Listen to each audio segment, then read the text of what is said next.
To reconvene the MVLA regular school board meeting on this day, January 22nd, 2024. Would you all please join me in the Pledge of Allegiance? Pledge allegiance to the flag of the United States of America and to the republic for which it stands, one nation, under God, indivisible, with liberty and justice for all. All right. I'll let the record show that all 5 board members are present, as well as the two school board members as well. And so before I ask for approval agenda, we'd like to actually have a request to swap for the regular business items for swap the special education presentation with the LCAP presentation. Is there any comments or questions, objections? I move that we approve the agenda with the swap. Okay, have a second? Okay. Basically submitted by Catherine and seconded by Phil. All those in favor? Aye. And oh yes, right. Student board members, please. How would you like to vote? I approve. Thank you, Sadie. I approve. Thank you, Christoph. And board members, how would you like to vote? All, yep, all ayes. So 5-0. All right. So the board is the meeting is approved. I think we did meet in closed session, but there's nothing to report out in closed session. And next, we'd like to go to, we have recognitions and resolutions. So, Yes. Dr. Meyer. All right. Well, thank you very much. First of all, on the recognition, we have our MVLA spotlight. And so as part of a long-standing community tradition, the Mountain View Los Altos High School Board recognizes monthly a partner who has gone above and beyond and a partner who supports our students and their academic success. And so tonight, we are recognizing Tori Atwell, who is the president of the Mountain View Rotary, for the Rotary's service to our community. The motto for the Rotary is, we are more than a club, we are a family. This particular Rotary, number 492, and I believe I have that correct. Perhaps not, brings together a global network of volunteer leaders who work together on projects across international lines to support all sorts of causes in the health and education fields. Of note, I want to share that the Mountain View Rotary, first of all, has a lot of support from our board who are actively engaged and visit. Also, I want to note that the Rotary, and specifically the student public speaking chair, Scott Johnson, he conducts a local speech contest that we have. And the speakers and the award recipients, they go on after this contest that we've had for a long time to become community leaders, and they're standouts among their peers, these particular students. Some of them even have become student board members. And so I'm looking at Sadie, who is a public speaking contest winner. The Rotary also sponsors scholarships, which I know we may hear a little bit about in a second. In particular, RILA, a leadership camp that helps students around the region have a chance to prepare leadership skills necessary for adulthood. So with that, I believe our president may have a few things that he'd like to say. I do. So thank you again, Tori, for coming to, I think, Mountain View Rotary specifically, as our motto suggests. And I should, full disclosure, I'm a Mountain View Rotary member, as well as we have a couple other members here. Catherine Vonnegut and Theta Corns is a potential member, looking to join the club. And our club, yeah, we are more than a club, we are a family. We participate in a lot of things locally that we do, cleaning up a Stevens Creek Trail. And as Dr. Meyer mentioned, we are involved in a lot of youth programs as well. sponsoring speech contest, leadership camps, entrepreneurial camps. But we also, as Dr. Meyer said, we also provide scholarships and to college. So we're about to start this year for our graduating seniors, and we provide scholarships to all of our high schools here: Alta Vista, Mountain View High School, Los Altos High School, and St. Francis High Schools. Those students. So if you have a student that is graduating and you would like them to apply to the Rotary Scholarship, please let us know. You can contact me directly as I'm actually looking over the scholarship committee this year. And but you know, it's a wonderful organization. And also, if you want to get involved into an international organization that is focused on many things, you know, environmental, homelessness, poverty, women's issues, and especially youth issues, please think about joining Rotary. Okay, so great. And with that, I'd like to welcome Tori Atwell to the podium if she'd like to say a few words and offer congratulations.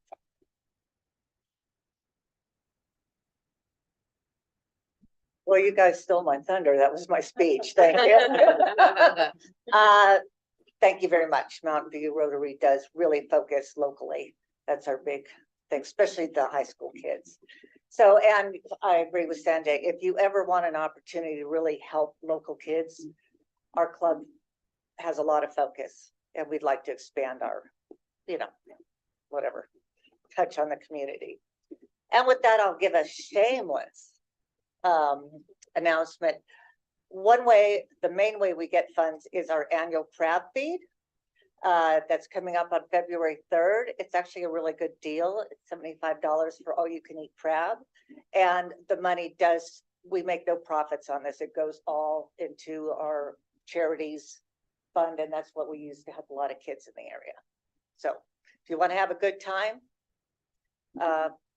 just say crab tickets, and I'm sure somebody will jump at you. I have Sanjay.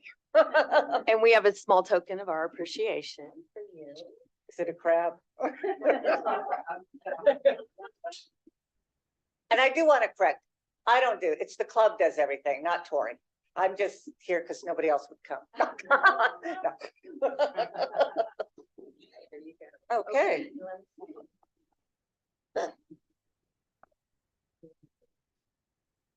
Well, if I can open it. There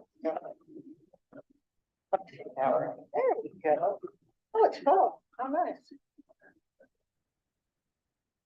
Oh, wow, that's really nice. Okay, thank you. All right. The club will like this.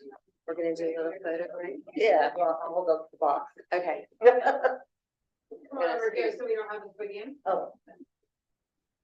Okay. Okay, 1, 2, 3. Thank you. Oh, no, thank you.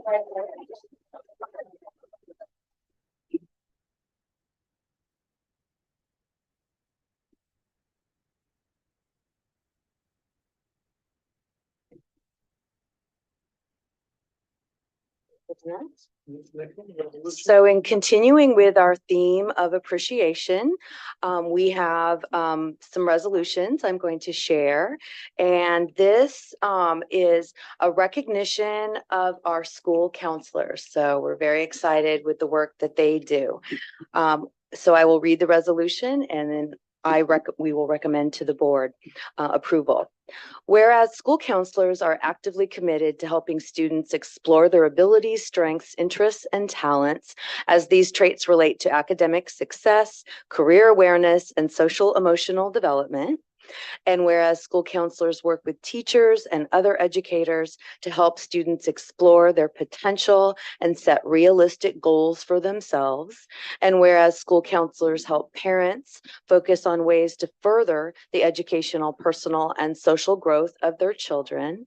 And whereas school counselors seek to identify and utilize community resources that can enhance and complement comprehensive and continuation school counseling programs and help students become productive members of society. And now, therefore, be it resolved that the Mountain View Los Altos Board of Trustees extends its sincere appreciation to all counselors for their contributions to the education of youth in MVLA and joins the State Board of Education and all citizens recognizing the week of February 5th through 9th, 2024 as School Counselor Week. So we recommend approval. I move that we adopt resolution 23/24-25 as read. Second. All right, moved by Phil, seconded by Theta. May I also say one Yeah, other thing sure, is go that, counselors, all these things are true and more. But, it's so important to have a continuum of support of students in the classroom and the, staff around the campus. And then the counselors and then, the administrators and then therapists for the continuing of our MTSS model for student health and wellness around our campus. Yeah, great, thank you. So again, so moved by Phil, seconded by Theta. So let me start with the student board members. Chris Scott, how would you like to vote? I approve. Okay, thank you, Sadie. Hi, Bruce. Great, and the board? Yeah, and the board? Aye. All those in favor? All right, okay, the resolution 23/24/5 passes 5-0. Thank you. And so that was for the week. And now for the month of February, we, as a district annually, support a resolution recognizing and honoring February as National African American History Month. And so briefly, the resolution is as follows. Whereas American history testifies and reflects upon the challenges and struggles against which Black and African American people fought with determination, perseverance, and cultural pride to gain access to equal opportunities as provided by our nation's principles of life, liberty, and the pursuit of happiness. And whereas Black and African American men and women have participated in every American's responsibility to protect the United States Constitution and advance the cause of freedom and civil rights. And whereas even after the 13th Amendment, which abolished slavery in 1865, and the 14th Amendment granting citizenship and equal rights to African Americans and slaves in 1868, Black and African Americans continue to experience and overcome racism and discrimination to this day. And whereas the contributions of Black and African Americans from all walks of life and their endeavors to learn and thrive throughout history and make unforgettable contributions in our nation as scientists, educators, business people, influential thinkers, political and governmental leaders, members of the faith community, community activists, artists, and athletes reflects the greatness of the United States. And whereas all students and teachers need an opportunity to better understand the common threads of African American people's faith, family, and freedom, to develop pride in their own identity and heritage, and to respect and accept the identity, diversity, and heritage of others. Now, therefore, be it resolved that Mountain View Los Altos High School District hereby proclaims the month of February 2024 National African American History Month and encourages all educational communities to commemorate this occasion this month and throughout the year with appropriate instructional activities, programs, and cultural events. Thank you, Dr. Meyer. So I'd just like to add, I think, yes, we do have this resolution every year, but it's always a good reminder. A lot of us, I think there are some, especially in this day and age, where sometimes it's forgotten. So I appreciate that very much. So any other comments about this resolution? I move adoption of resolution 23/24-26 as read. I second it. Okay. And I do have one other comment on that, and I think it's good to have the resolution every year, like you said, Sanjay. But because it reminds you in here even some of the history of the situation that Black and African Americans faced ever since the before and during and since the formation of our country. It's nice to be reminded of the struggles those people have gone through and to be supportive of them getting all the rights that we mentioned here. All right, so the motion was made by Phil, seconded by Catherine. So let's start with the student board member, Sadie. I approve. Thank you, Sadie. Christoph? I approve. Great, thank you. Board, all those in favor? Aye. Aye. Okay, resolution 23/24-26 passes 5-0. Thank you. All right, so for our third and final resolution, I'm bringing forward a resolution that recognizes National Board Member celebrating School Board Recognition Month. And this is something new. This is our first time bringing it forward, and it has actually been in effect since 2022. So my apologies, during the pandemic, I did not recognize you as I should, and we all do really appreciate you every day. So briefly, I will read the resolution. Whereas an excellent, engaged, and equitable public education system is vital to the quality of life of all California citizens and communities, and California has nearly 1,000 school districts and county offices of education throughout the state, represented by nearly 5,000 school board members, accounting for the largest number of locally elected officials in the state. And local school district governing boards and county boards of education are a central part of our democracy. And whereas the mission of public schools to meet the diverse educational needs of all students and to empower pupils to become productive and thoughtful contributors to a democratic society and an ever-changing world is more important now than even before. And whereas each and every day, school board members continue to advocate to best serve children and parents in our communities. And whereas school board members are responsible for building and maintaining the structures that provide a solid foundation for our public school system. And whereas school board members are strong advocates for public education who are responsible for communicating the needs of the schools and for understanding the interests and expectations of the diverse communities they represent.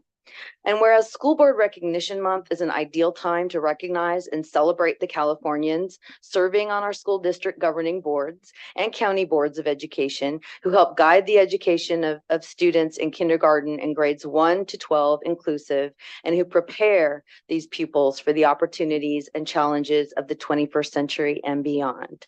Now, therefore, be it resolved that MVLA does hereby declare their appreciation to the members of the school board and proclaims January 2024, first meeting of the year, as School Board Recognition Month in Santa Clara County, Mountain View, Los Altos School District. And we urge community members to join MVLA High School District in recognizing the dedication and hard work of local school board members and with them to create an education system that meets the needs of our children. So thank you. Okay, this is weird. Yeah. Topic for us, right? Yeah. Any comments? I had some comments because I think Amy put together this amazing package and I think it's funny and I would just like to share it. And also I think what she put there goes for actually all educators. So it says, lifesavers for the many times you've been one. Tootsie Rolls to help you roll with the punches. Starburst for a burst of energy when you need one. Peppermint Patty to help you keep your cool. Snickers to help your sense of humor. That's why I'm reading this. Bubblegum to help you get through sticky situations. Kisses to show you all the love you deserve. Rubber band to remind you to be flexible. That's real important. And Starbucks to thank you a lot. You gotta have a pun there. Okay, Sanjay, I would like to second Phil's motion and it. Oh, well, then go ahead and make it. Well, then I'll make it, but like he said, it's weird to make a motion about yourselves. And I have to say before I do is that it's actually an honor to serve. It's an honor to serve. You hear people in the military say it's an honor to serve. You hear people in other public offices say it's an honor to serve, but it's an honor to serve the 4,500 comprehensive high school students, all the other students in our special programs, the adult school students, the preschool students we have, the everything students we have, and the staff too. So it's an honor to serve, and I move that we approve this motion. The only other, the one serious thing I wanted to say is thank you for entrusting me with your children. I do not take that lightly. It is something that I take very seriously, and I appreciate your trust in me. Moved by Catherine. Do I have a second? I say, Phil seconds. So moved by Catherine, second by Phil. Thank you. Student board members, how would you approve? Christoph? I approve. Thank you. Katie? I approve. Great, thank you. Board, all those in favor? Aye. All right, resolution passes 5-0. Thank you very much. Okay, moving on. So, any reports, information? Board member reports. Any board member reports? Yeah, Peter, go ahead. Yes, so Catherine and I, led by Mike Matchison and Mary Safari from RGM Kramer, led us on a tour of the construction sites at Los Altos High School. I joined the facilities committee, I should say, this cycle. So I'm new to it, but I was impressed with the way our facilities team, including previous trustees, have found innovative, cost-effective solutions to changes with wide repercussions, such as universal meals, which means that now we have meals for free for everyone, as opposed to what we used to have. We also ask ourselves, will this construction benefit students? This goes back to the master plan, which if you want to have a long sleep, you can read, but it sets specific student-centered goals. I also had the pleasure of meeting with an Hispanic parent from Los Altos High School and a former Hispanic student from Los Altos High School. I appreciated their candor because I learned a few things. Everyone has their own experience, but by sharing this, I hope you will know I will actively listen. I went to a great high school and I had a diverse group of friends, but a few students and even one teacher questioned whether I was smart enough to take advanced classes because I have a disability. While I could only act with the collective action of my fellow trustees who, like me, care deeply about all students, you can help inform me. Thank you. Any other board member reports? Okay, so now let's move on to student board member reports. So, let's, Christoph, first, sure.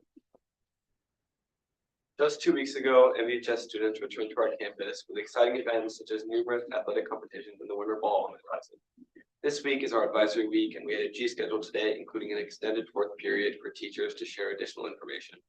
We will be including tutorial sessions this week for students to look at new classes and gain a better understanding of their contents. We hosted community leaders from the Leadership Mountain View Education Program, for whom our ambassadors provided an exciting campus tour. Just recently, we celebrated the academic achievements of our students, with 9 MVHS students excelling in the American Mathematics competition, qualifying for the second round of the American Invitational Mathematics exam, showcasing our commitment to fostering mathematical interest and problem-solving skills. We're looking forward to our WADA exchange, which is quickly coming to us. For the first time in years, a delegation from WADA, Japan will come to our high school. These students will spend time with Mountain View students and will be taken care of by generous host families. Just last year, MVHS students went to Japan to experience life in a foreign country. Looking forward to the next semester, MVHS is full of energy and excitement, with many exciting events and activities planned for the rest of the year. Thank you, Christoph. Any questions for Christoph? Did you have a nice holiday? Yeah, that's all. I hope all the students did and are back refreshed. All right, Sadie? All right, this morning, 28 students from Taiwan came to LHS to collaborate with our students. The program that they are part of aims to allow students from Taiwan and the US to work together to research and propose solutions on media usage and mental health in high school students. In about a week and a half, they plan on presenting their research in the Student Union on February 1st.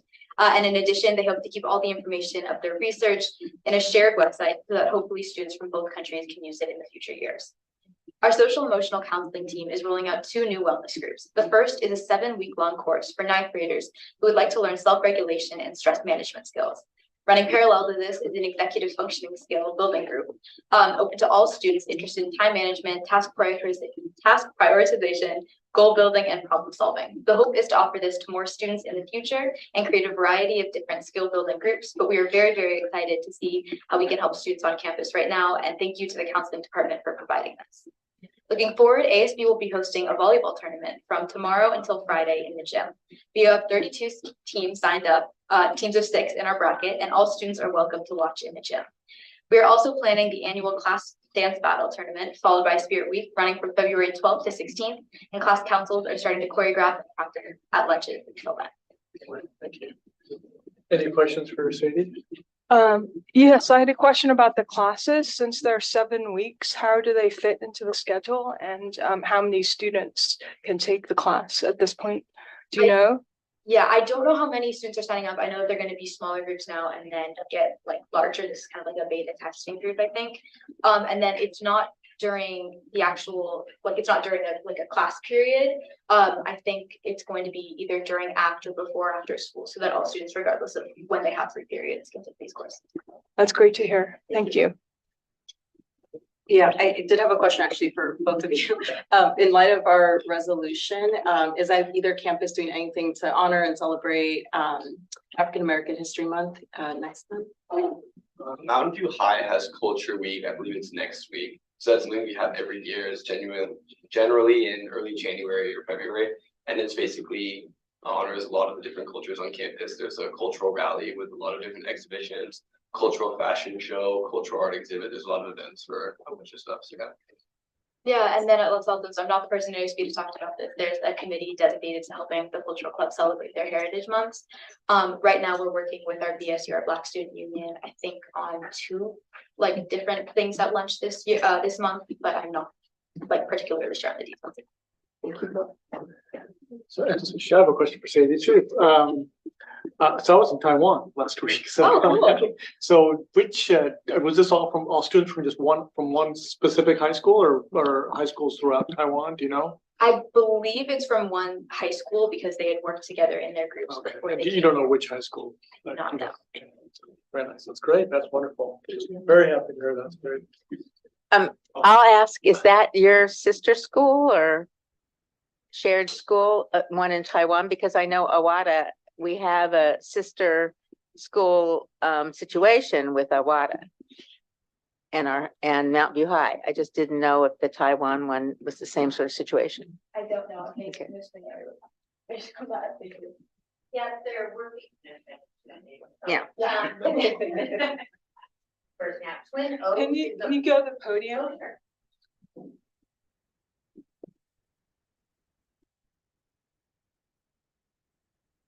Twin Oaks is the organization that's working with the students, and I'm not sure. I was just gonna look and see if I could find out if they are from one school. I believe they are from one school, but I can't say for certain. The person who organizes it through Twin Oaks, though, works very closely with the schools in Taiwan or school. Yeah. Okay. All right. That's So okay. Thank you. moving to students of the month. So I understand with Mountain View High School, unfortunately, the student is out sick, so we will bring them back at a meeting in February. So why don't we go ahead and do the Los Altos student of the month?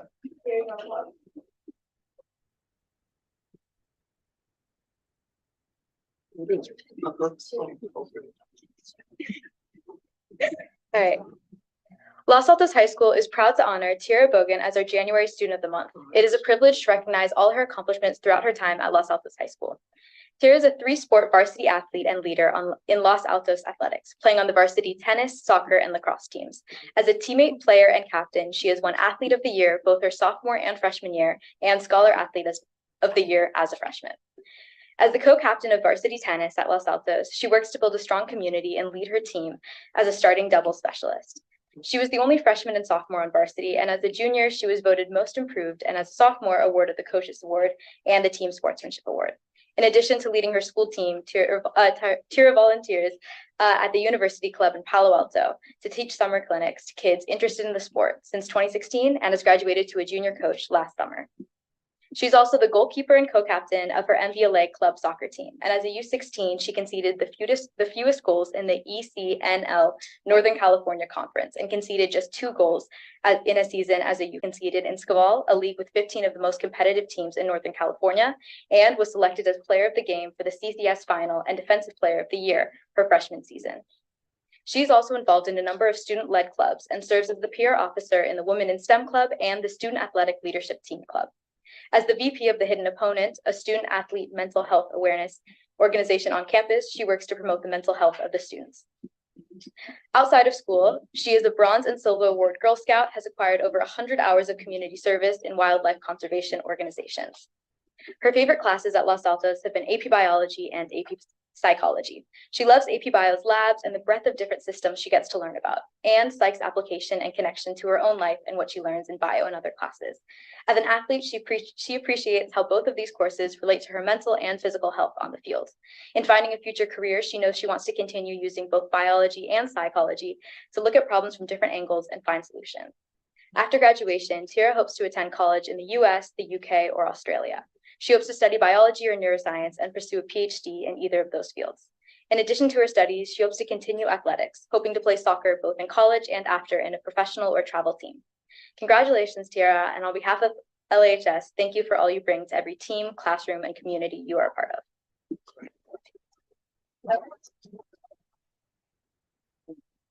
It's a great accomplishment, Tara. Thank you very much. Congratulations. So we may have a few questions from the board. All right. Remember, anybody have Yes, I have a question. So can you talk about your work with midwife conservation? That was a typo. That was supposed to be wildlife. Wildlife. Yeah.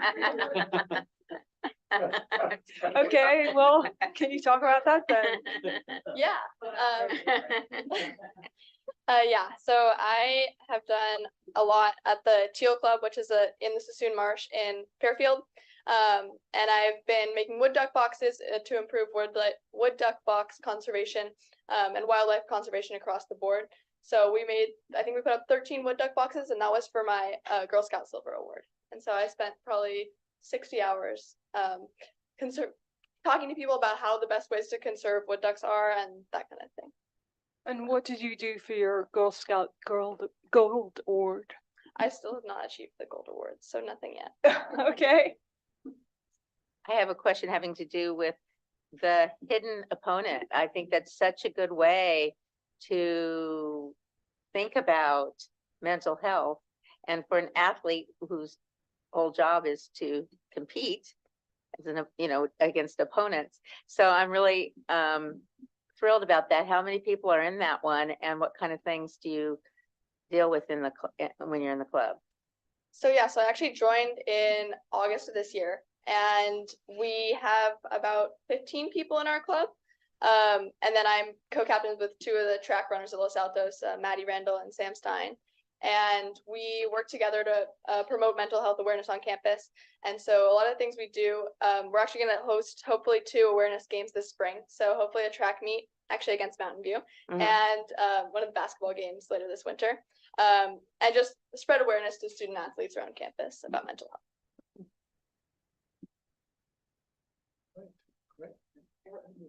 Yeah.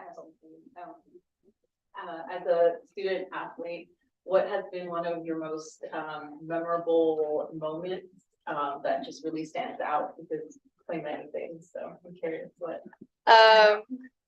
Yeah, I think that my most memorable moment was probably winning CCS my freshman year for soccer. We ended up in a penalty kick shootout. We tied the game 0-0, and obviously I'm a goalkeeper, so I made 2 saves in the shootout, and that was like the greatest freshman year moment. Go ahead, Phil. Yes. Yeah, I had a question about the Women in STEM Club. How many members are there? I think about 20, 25. Uh-huh. And what do you do as the PR person for that? So we've been working a lot with outreach. So we're communicating with a lot of other women in STEM from around this area, and we've been contacting them. So we actually had a speaker come in today and speak in front of the group about her experience at NASA. So yeah. Right, and do you think this is drumming up more interest among women to go into STEM field? I think so. Our club is almost 100% women, and everyone seems to be completely obsessed with STEM. So it's been great. Great, and I look forward to seeing that happen. Yeah, so congratulations on a great accomplishment. So we'd like to take a picture. Do you have any family members here? Yes. All right. We'll take a picture. Thank you.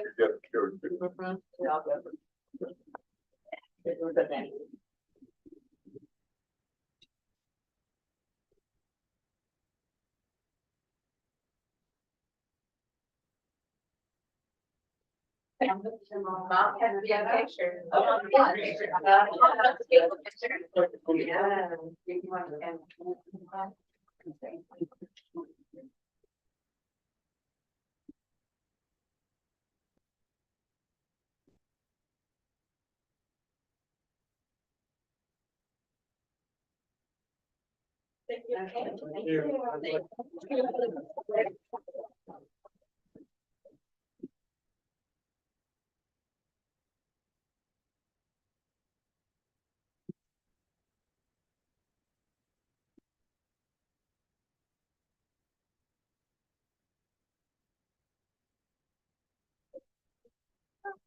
Okay, so now we have another student. We have a student from Alta Vista. I understand Suzanne, yes? Would you like to come up? Sure, thank you. Oh.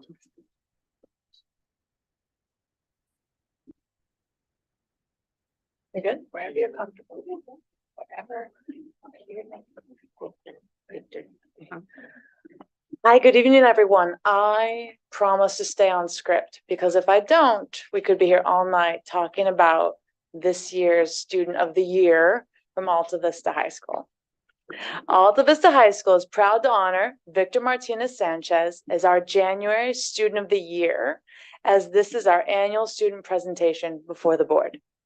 Alta Vista presents one special student for the entire 2023-24 school year before our MVLA Board of Representatives. While there are so many qualities and characteristics as a learner and human that make Victor shine, he is truly a standout and leader at Alta Vista High School. The entire AVHS staff came together to build the following picture for you of Victor.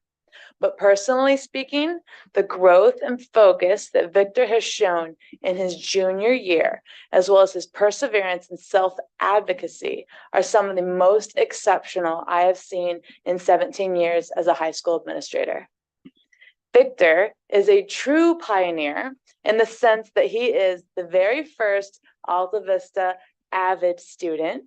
Victor is co-enrolled with Dr. Glazer at Mountain View in the AVID program. Special thanks going to Tammy Kittle and Jennifer Lewis, two of his teachers, for helping make this happen.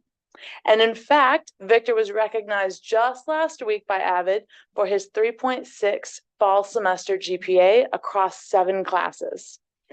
In addition to this full load of in-class college prep courses, Victor also takes trigonometry and physics courses with AVHS teacher support online.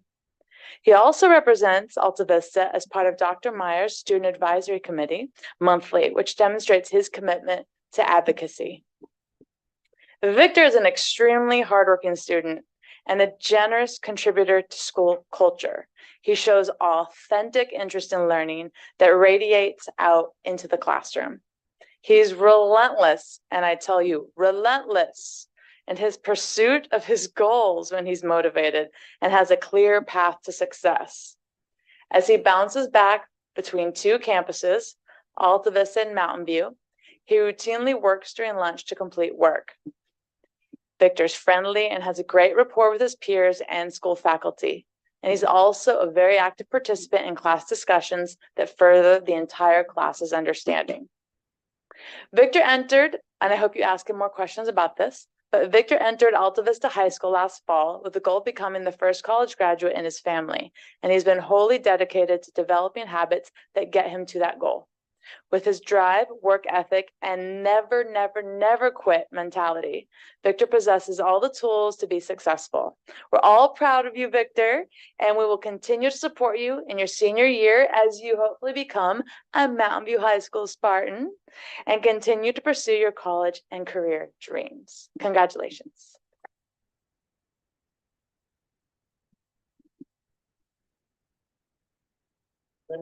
Congratulations, Victor. So I think we're gonna have some few questions for you from the board.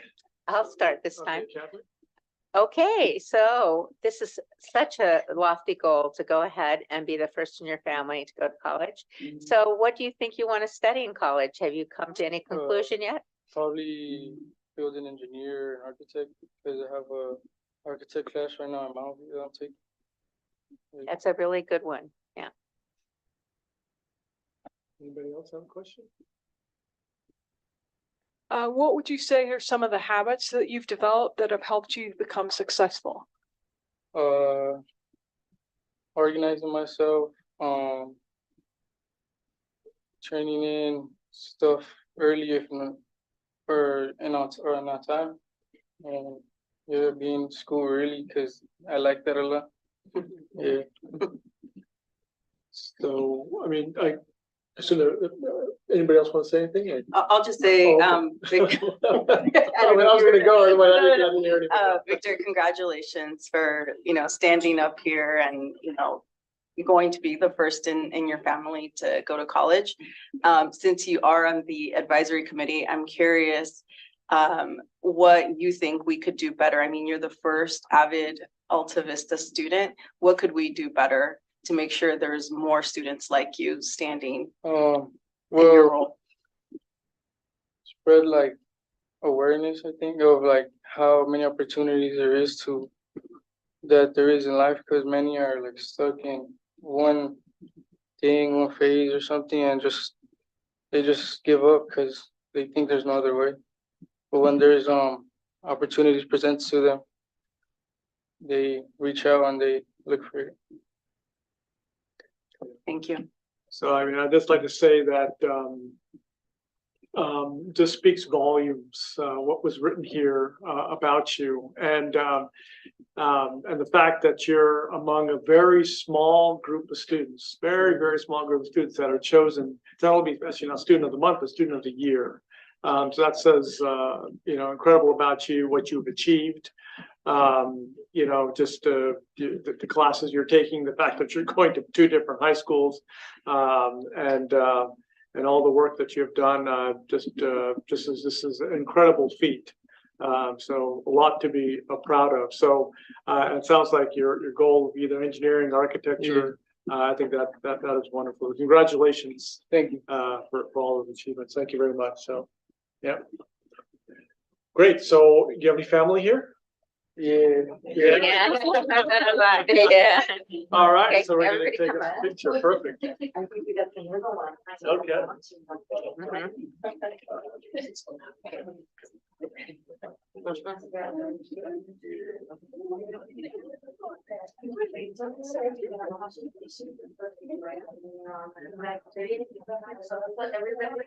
Okay, is it all right?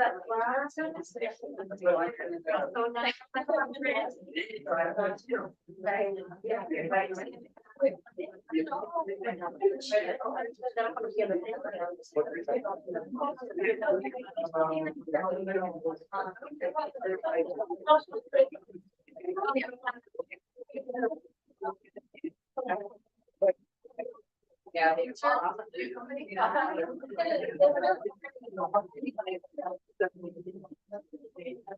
Let us know when you're ready.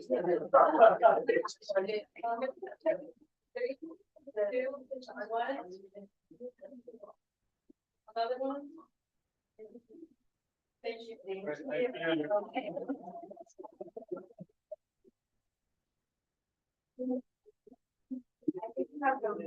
I know that all the other pictures are like yeah, all right. Yeah.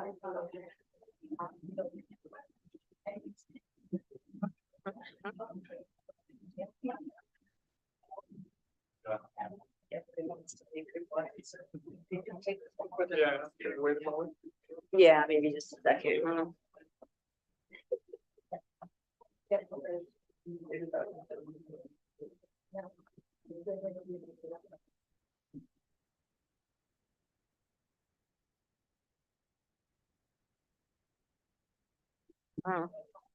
I know. Here we go. My audience is leaving. We're so cute. He was a star.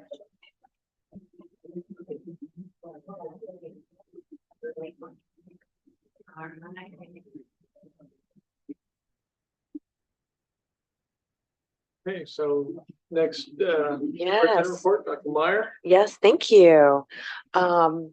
First of all, wonderful students of the month. Thank you both for being here. Really appreciate that.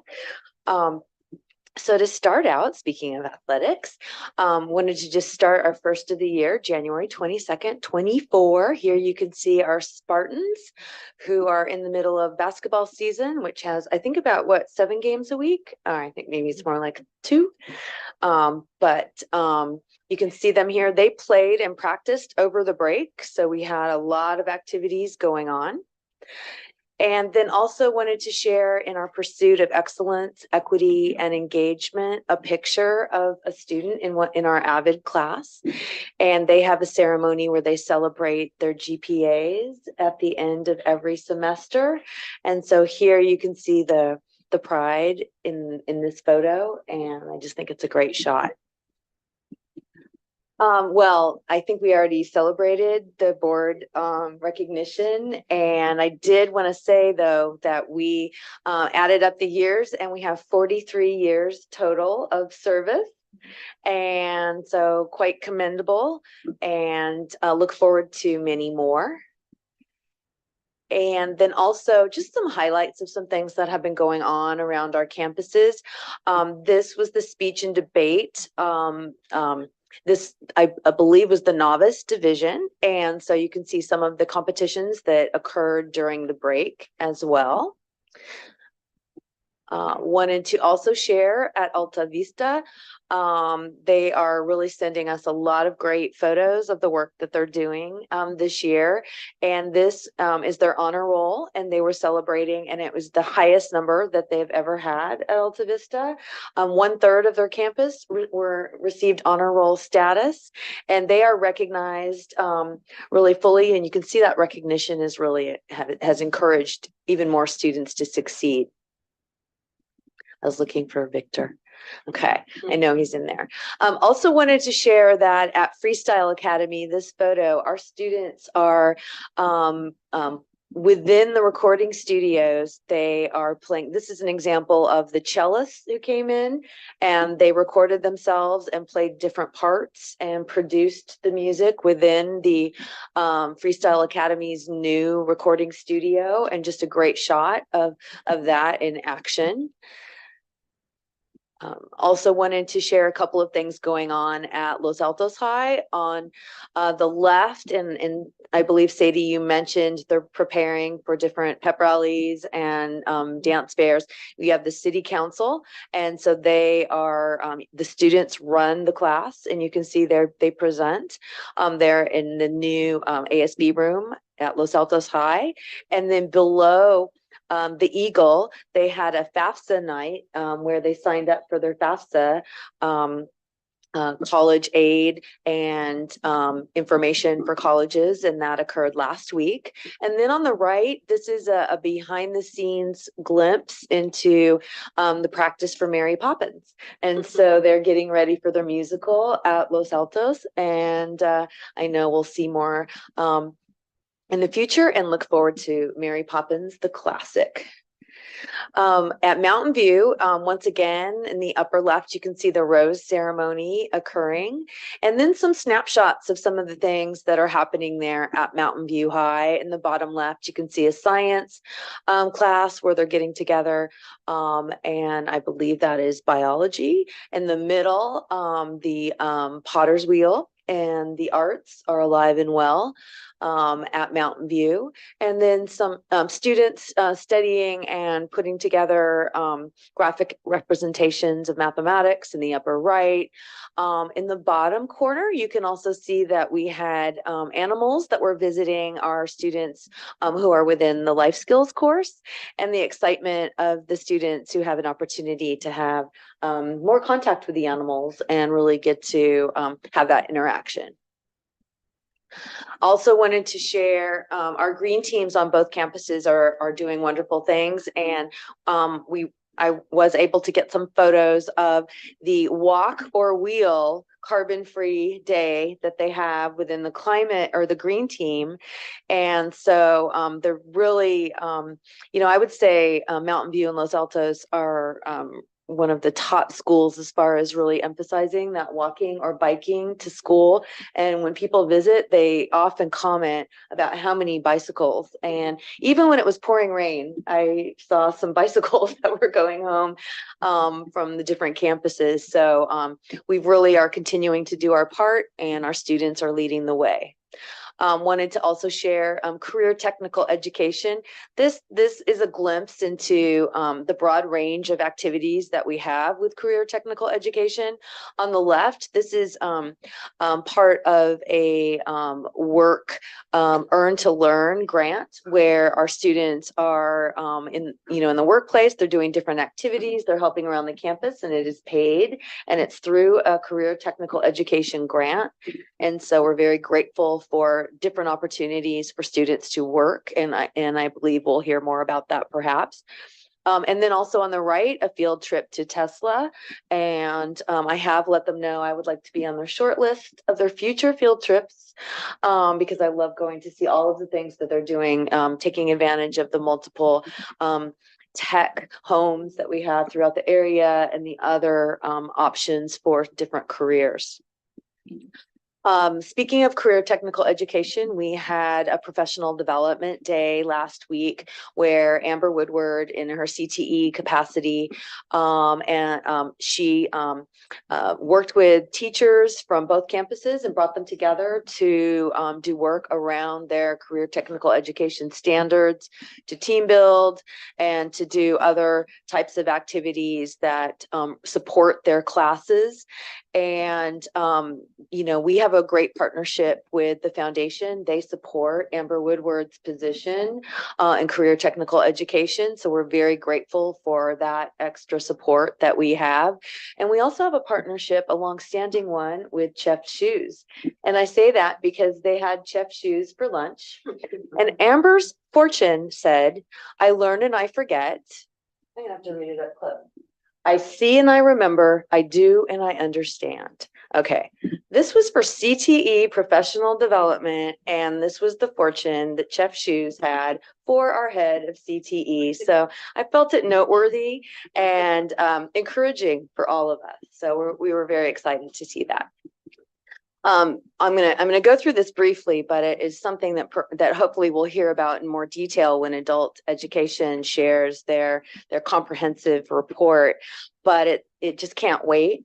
I want to share that the adult school just recently launched their healthcare program, and they have 3 grants that they've received this year that total over 2.2 million. One of them is 1.9 million, to be fair, and the other ones were smaller. But this will allow English language learner focused accelerated healthcare career pathways for career advancement. And so what they will do is they will earn these and end up with an industry recognized certificate. So we've been talking a lot about this, and Ms. Vo, you've been doing a lot of this along with other partners, and both of our high schools have participated in different CTE pathways towards certificates as well. So they were one of 8 statewide who received this grant. They will support existing and new programs. They will develop projects that bring quality jobs and career pathways.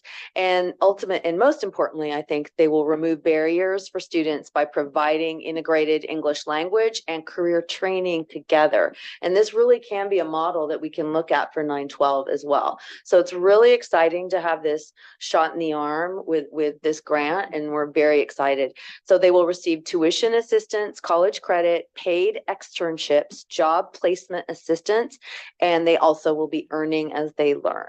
So exciting things happening, and so we look forward to seeing more. There's a picture of the cohort, and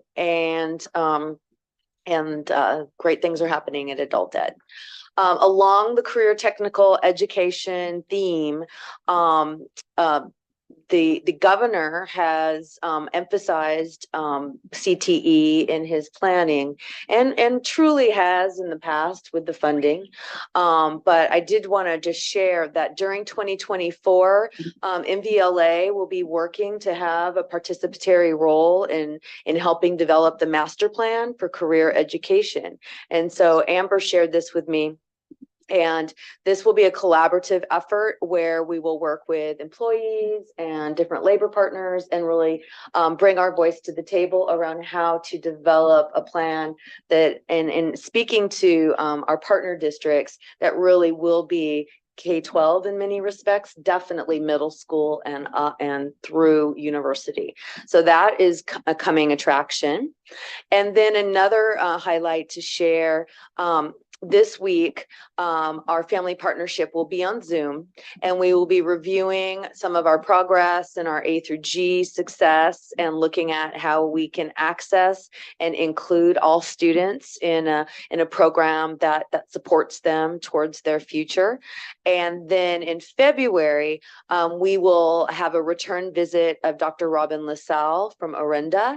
She was formerly with, it was Think Together, and prior to that, MVLA worked with this organization under the name of Principals Exchange. So you may be familiar with them. And so she's the author of Shattering Inequities, and she will be here live and in person. And we will be discussing how we can increase success for all and create, continue to create supportive systems. This will be, you said this will be on Zoom? No, the meeting this week will be on Zoom, but Robin will come in person in February.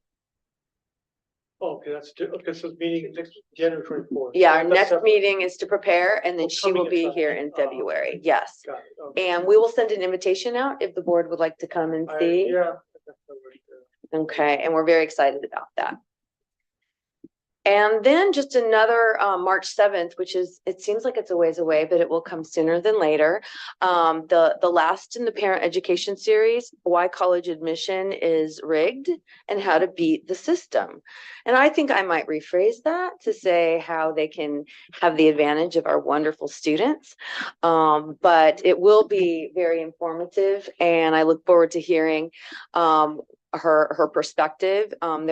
You may have just read, there was a recent change and shift in that the UC system, for the first time in over a decade, is allowing and accepting more California students than they have in the past. And that has been something we've been advocating for a long time, because the UC system, as you may or may not know, was created for the students of California, first and foremost. And so it's part of their charter. So there's a recent article out on this topic, and my children, of course, already graduated. So timing's a little bad for me personally, but for our school district, we're very excited about that shift, and we look forward to seeing what other universities within our state will do. And then lastly, we recognized our gymnasts last meeting, but I did just want to show you a picture. I love this team because it's a combination of both of our schools, and as we also look at the different intramurals and tournaments that Alta Vista has, really looking at developing that importance of a healthy mind, healthy body. So that concludes my superintendent's report. Thank you. Any questions for Dr. Martin? Oh, all right, great. Thank you very much. All right, and moving on to communications from district organizations. I don't. Okay, we'll move on to that. Next, we have public comment for items not on the agenda. Do we have any? Okay, moving on. So moving on to consolidated. So do I have a motion about consolidated, or anybody want to discuss any of the topics in consolidated?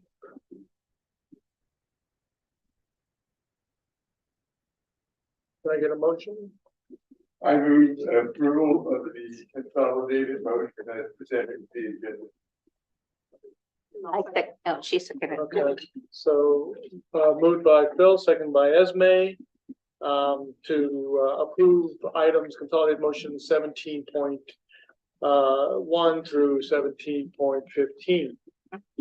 All right, student board members, Sadie, how would you like to vote? I approve. Thank you. Stop. I approve. Great, thank you. Board members, all in favor? Aye. Aye. Vote carries 5-0. Thank you. All right. Now, moving on to business items. So I think we're going to swap these. So we'll start with the special education department. Yeah. Maybe I could ask, we have not come to And we look forward to our presentation from our special education department. Thank you, Dr. Myers, and I'm not alone. I have a whole special ed department here, so I'd like Hong, Megan, and Tiffany to join me.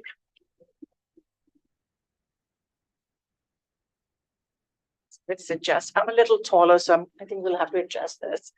Okay, so is this working? Okay, thank you. Good evening, honorable trustees, student board members, our superintendent, our cabinet, our students, parents, families, as well as our guests tonight. Welcome, and thank you for giving us this opportunity to present today. And I'd like to start with introducing, last time when I was here in 2021, I was all alone. So here I have Hong with me. She is a student services coordinator. And I have Megan. Megan Hunt is the program specialist, and she's housed at Los Altos High School, and she supports the team, the students, and the staff there. Tiffany Chinesky, she is the program specialist at Mountain View High School. So today I will be going, the clicker. Thank you. So today I will be going over our focus areas and the next steps for the year 23-24 school year. So I will take the lead and share information about special education overview. And then we will have Tiffany talk about, the support, embedded support and service delivery models in our school district. Hong will help us about adult transition program. These are our students that are 18 to 22, and they made a huge transition last year from being in the community, and now we have a beautiful campus for them. Tiffany will be talking, Megan will be talking about the professional learning, and then I'll recap about community engagement. This is really nice to have right in the front, the slides. Thank you. Thank you, Bob. So as you know, oh, sorry. Oh, sorry. It's okay. It's okay. Thank you.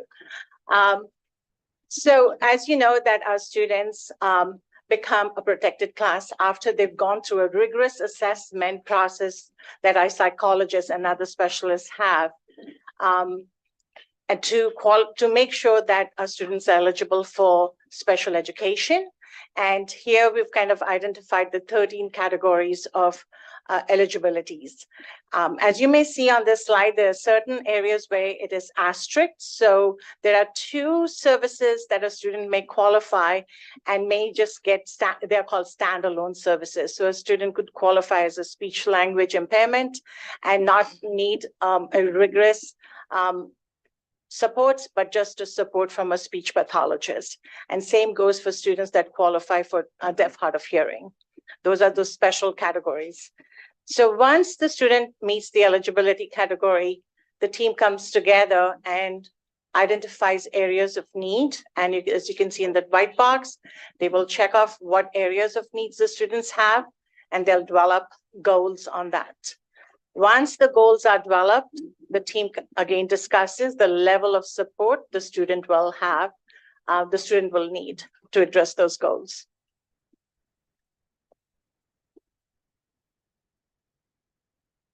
Once the goals have been identified, the team has a discussion about where the students' goals can be met. As you see on this slide, there's a continuum of services from all services in the general education to at home. That's a continuum of services. The IEP team, when they come up with goals, that makes a decision as to what services will be needed and where these services can be addressed for that particular student.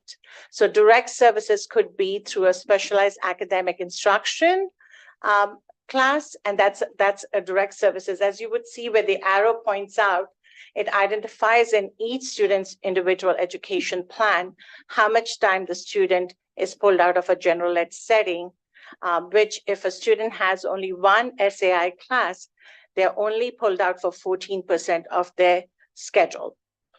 So it's not 14% of the day, but the total schedule. So 86% for that time, the student is spending in the general ed setting for their academic, for the extracurricular activities. So the team, the LRE is very individualized. So every student's least restrictive environment is a discussion that happens in the IEP process, and all students within IEP do have a full schedule. So I'll have Tiffany kind of take over. Hi, so I'm going to be talking about the general education supports and special education services. And can everyone hear me okay? All right, do I need to adjust that?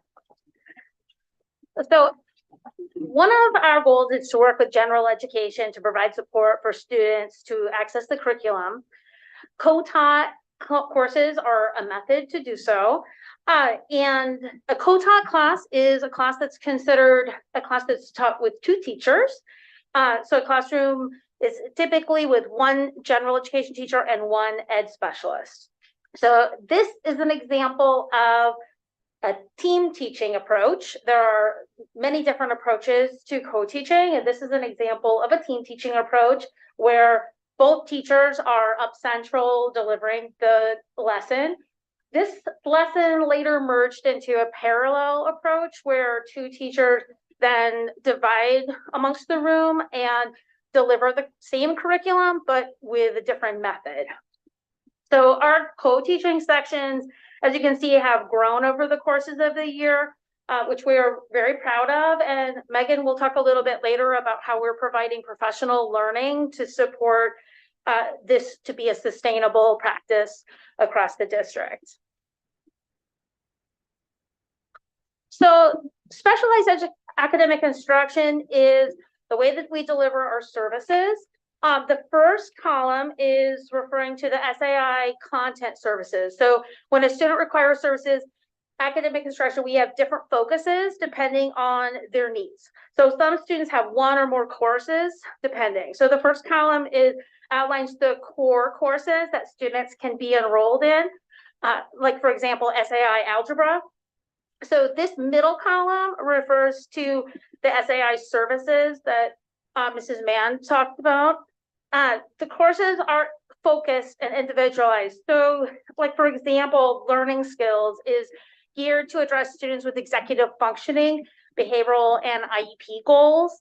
The academic skills is focused on students who have social pragmatic or academic communication needs. And therapeutic elective is geared to support students with social emotional needs.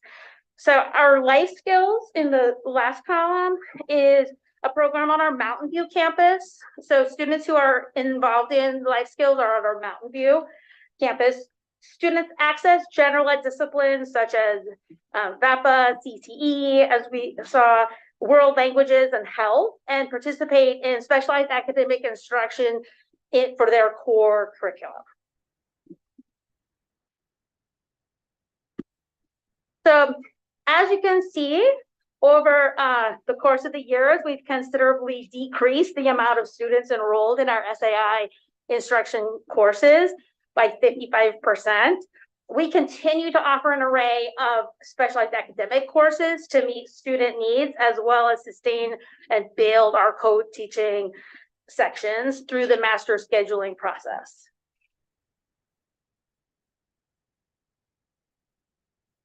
So our next steps to strengthen our service delivery model is to continue to find ways to expand the continuum and build a relationship with neighboring districts.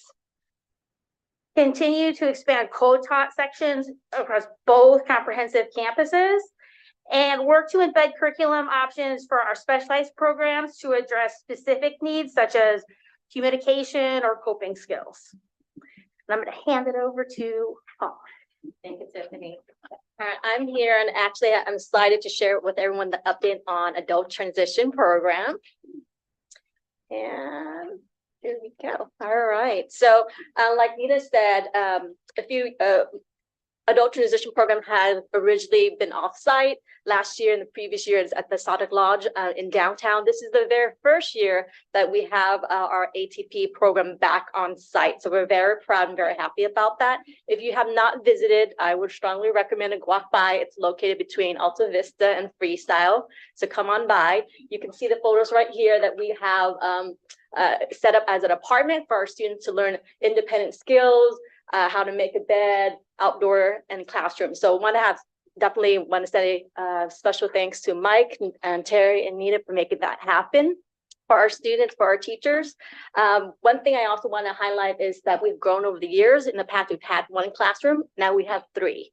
We have three classrooms, total of 32 students. 4 of them graduated last December. And we also have 3 ATP teachers now.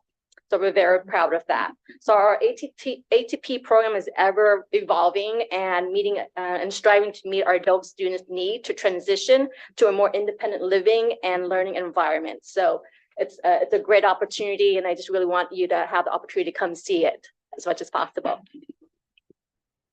All right, so at MVLA, our ATP program, we provide work-related training. Some students volunteer at nonprofits organizations to gain more work experience. Some students work and get paid for a profit organization. This is actually the first year that our students are actually getting paid. So they're getting their checks. We're working through how to open an account, how do you budget for money. So it's very excited that our students are getting paid for the first time in their life. So it's a very exciting experience. We also partner up with community music and arts, the YMCA, United States Geological Survey, Orchard, Didim, and also this year we just started a student working in the front office as well. So we partner with a lot of local organizations and businesses around, and we're still expanding. So I want to have a special thanks to our workability program and our job coach as well. As you can see, we're working in the lab, collecting samples, getting data, paying for grocery, recycling, all the skills that you need as an adult. So students are working very hard towards those skills. In general, 20 to 50% of our students' time are spent in the community and outside the classroom. And that's really our goal. ATP has attended county-wide activities, social events with peers. We're talking about putting on a Christmas dance maybe last month with over 200 people attending. And these are all local high schools around that they coordinated, got a DJ, got the food. And so it was a great experience for them to put on something together and budget through that piece of it. Everything is a learning experience. We also have great plans of going to sporting events, museums, and plays. And we also recently got awarded the innovation grant. So the next line of business is a t-shirt and a bag printing company or organization business. So if there's any interest, we are in business. So I think what we're happens here, thank you, Mom, is the students have now, all of the adult transition program students are become Department of Rehab clients. So once they age out at the age of 22, they're not only connected with the regional center, they're also connected with the Department of Rehab. So throughout their lifetime, if they needed vocational support or going to any kind of trade school or want to take on to any community or and things like that, they're able to get that support. Their college tuition or trade school tuition are paid. Thank you, Nina. So professional learning is important. We're constantly striving to improve and increase our professional learning. Some of the focus group that we've had this year is special education staff, direct and related services and providers, co-teaching team, and instructional aid. And Megan's going to talk more about that. So I'm going to pass that back. Thank you. All right. So first semester, Tiffany and I provided professional learning sessions for all of our special education staff, including service providers. We were able to provide these sessions both after school and embedded during the workday to support teachers and service providers in being able to access the opportunities while minimizing the impact on instruction. Our professional learning has been highly focused on building consistency throughout the district. We've been refining policies and procedures to support positive student outcomes as well as best practices and following legal guidelines. In order to provide staff access to all of the training materials that we've been providing through the professional learning, we've also created a special education training manual so that all of those resources are housed in one location, which is also supporting our goal of consistent practices district-wide. We plan to continue to offer professional learning throughout next semester with the same structure we used first semester, and we're really excited to be able to expand on some of the topics and areas that we're able to support our staff with. We've also partnered with Susan Hentz. Susan comes with a very strong background in co-teaching herself, as well as mentoring, coaching in teacher teams. And so Susan was here in November and provided full day PD to our co-teaching teams, and then recently came back to the district where she was able to get into some classrooms, observe our teams, and then participate in debriefing sessions to build our practices. So we have also been supporting our instructional assistants with our professional learning endeavors. As a district, we've identified specific skills that we'd like to support all of our IAs with, and we've conducted trainings district-wide so that all of our staff have consistent knowledge and skill bases. And I do just want to highlight the safety care training that we recently completed with the majority of our instructional assistants, and that focuses on having safe and consistent responses to students in crisis. And so a majority of our staff are now trained with those strategies and with the language that accompanies them. And so in addition to the district-wide professional learning that we have provided our instructional assistants, our sites have also provided specific targeted professional development, and that's been provided by a range of providers, not just Tiffany and myself, but we've had our behavior specialist, school nurse, and other specialists supporting our training endeavors. Maybe I just wanted to add that two of our teachers at Los Altos High School, Mr. Michael Rasmussen and Ms. Dahlia Gomez, came up to us and said, we want to provide professional development for the instructional assistants. And so they're doing a series, and it's amazing for our team members to take that leadership and make sure that the strategies they want to implement in the classroom, the IAs are being trained. That was really wonderful. Agreed. So next steps for professional learning. We really want to build upon the foundation that we set this year. And so we want to ensure that as we look forward to training needs, that we're addressing topics related to inclusion and equity, as well as specific student needs, as well as supporting staff with implementing and maintaining some of the skills that we've been teaching and supporting with this year. We'd also really like to increase the specificity of our training. Special education is a very wide range of skills and areas of expertise. So we want to make sure our specialized teams, for example, our school psychologists, our mental health clinicians, are receiving specialized support and trainings to build their skills in their areas of expertise as well.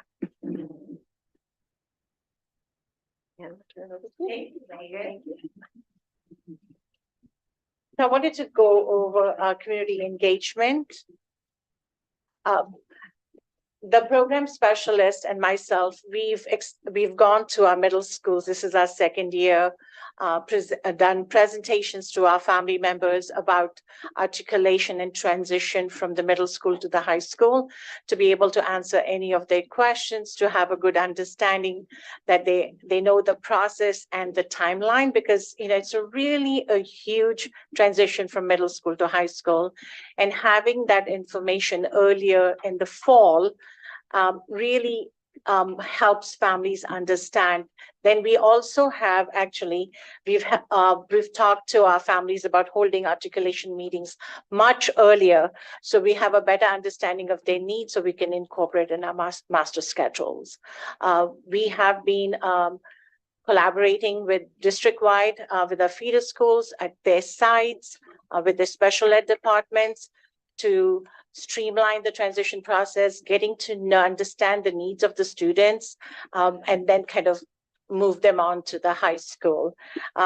We've also partnered with Partner School Articulation Day, so that we will have specific meeting with each family to talk about that individual transition.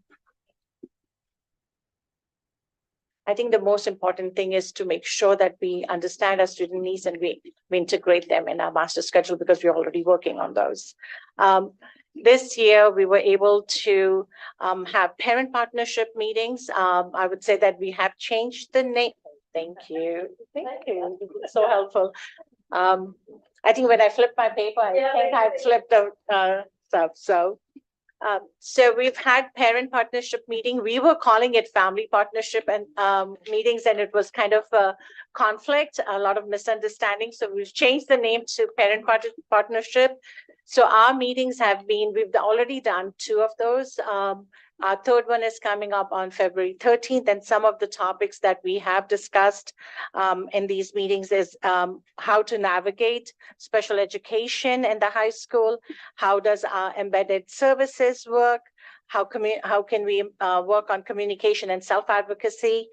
Some of our post-secondary outcomes have been discussed, transition planning and how that fits into the IEP, as well as embedded transition support. In our next February 13th, our focus is going to bring in both Department of Rehab, a representative, as well as from SARC and most likely a council member to talk about conservatorship. So those are some of our topics in the future. And the way we work is that after each of our presentation, we send out a survey, we get parent input, how to plan the next event.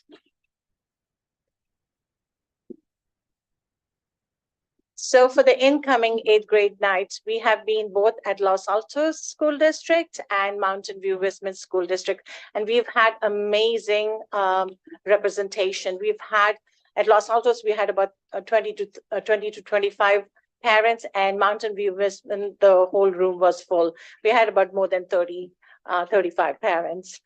This really helped families get to know about what that process will look like, what to expect, and certain dates to look out for. And the purpose was to begin early so that once we begin this early, it'll help us guide our families through the process.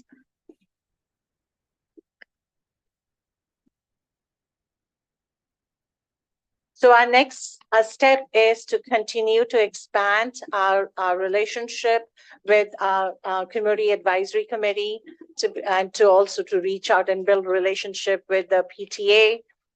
We also would like to, we've looked at our website, which needs updating, and we would like to update our website and put relevant information and some resources there.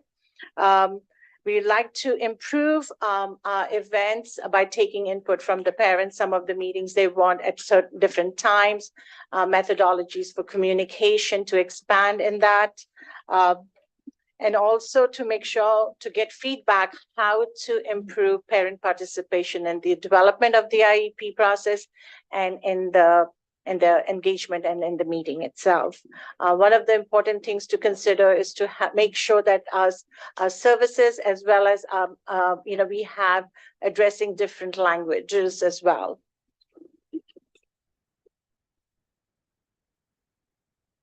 That brings me back to this slide to say thank you to everyone, but I would take some time because this cannot happen without a lot of people. I would like this time to thank our principals here, as well as our assistant principals. Marty and Kristen support our special ed department, so a big shout out to them. And all of the team members, I would read out really quickly, our education specialists, our psychologist team. We have 7 of them.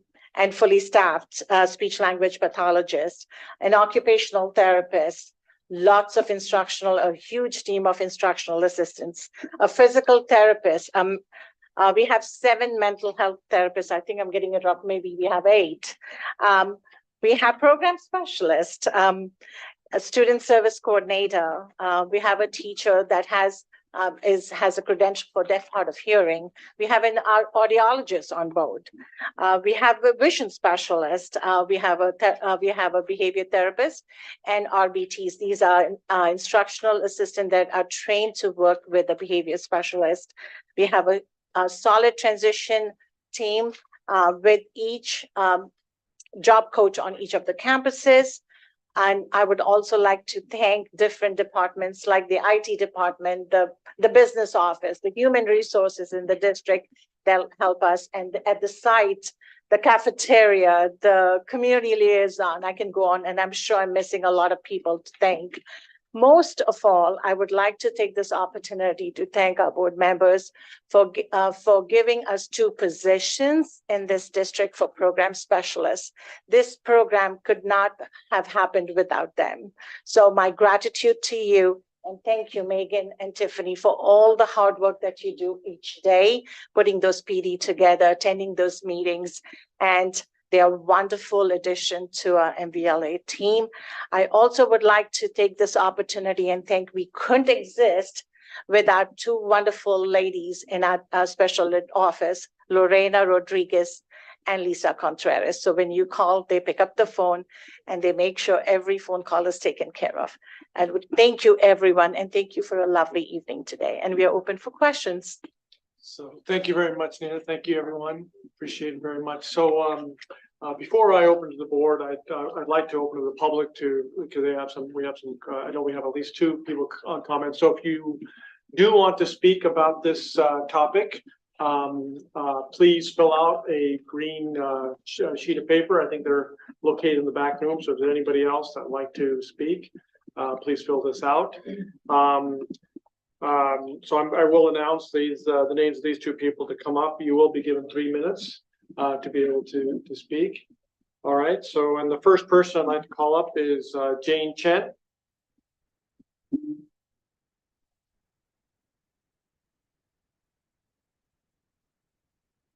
Thanks to the special ed department. Thank you for the presentation. That was lovely. So I'm a pediatrician, but more importantly, I'm a parent of 3, and my middle child has disabilities. And as I had mentioned at the last meeting, I was very concerned regarding the language of the website, and I thank all of the board for your quick response. And I do appreciate that there's traction towards movement of the language and the ideas behind that. The other concern I had mentioned was regarding the inclusion rates of this district. As you all know, in 2019 to the 20 school year, our inclusion rate was only 41%. And the following year, it dropped to 36%, least restrictive environment. And then it improved to 39%, whereas the CDE, the state goal was 60%, and the national average is 66%. And so even with the improvement that we've made towards having co-teaching, we're still far below the average for this nation. And within this area, we are absolutely the lowest school district in terms of inclusion.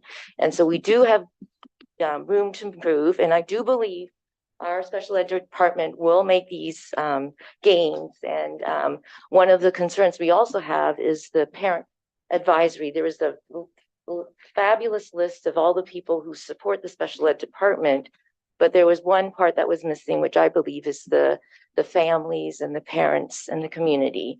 And I do believe that there should be a special education advisory. And we had asked if we could be included.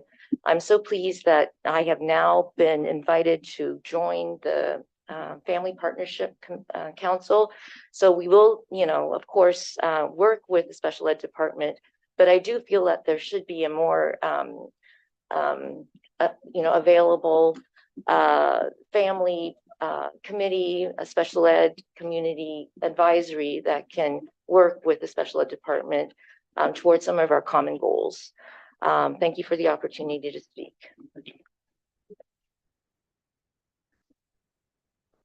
And next we have is Christine K.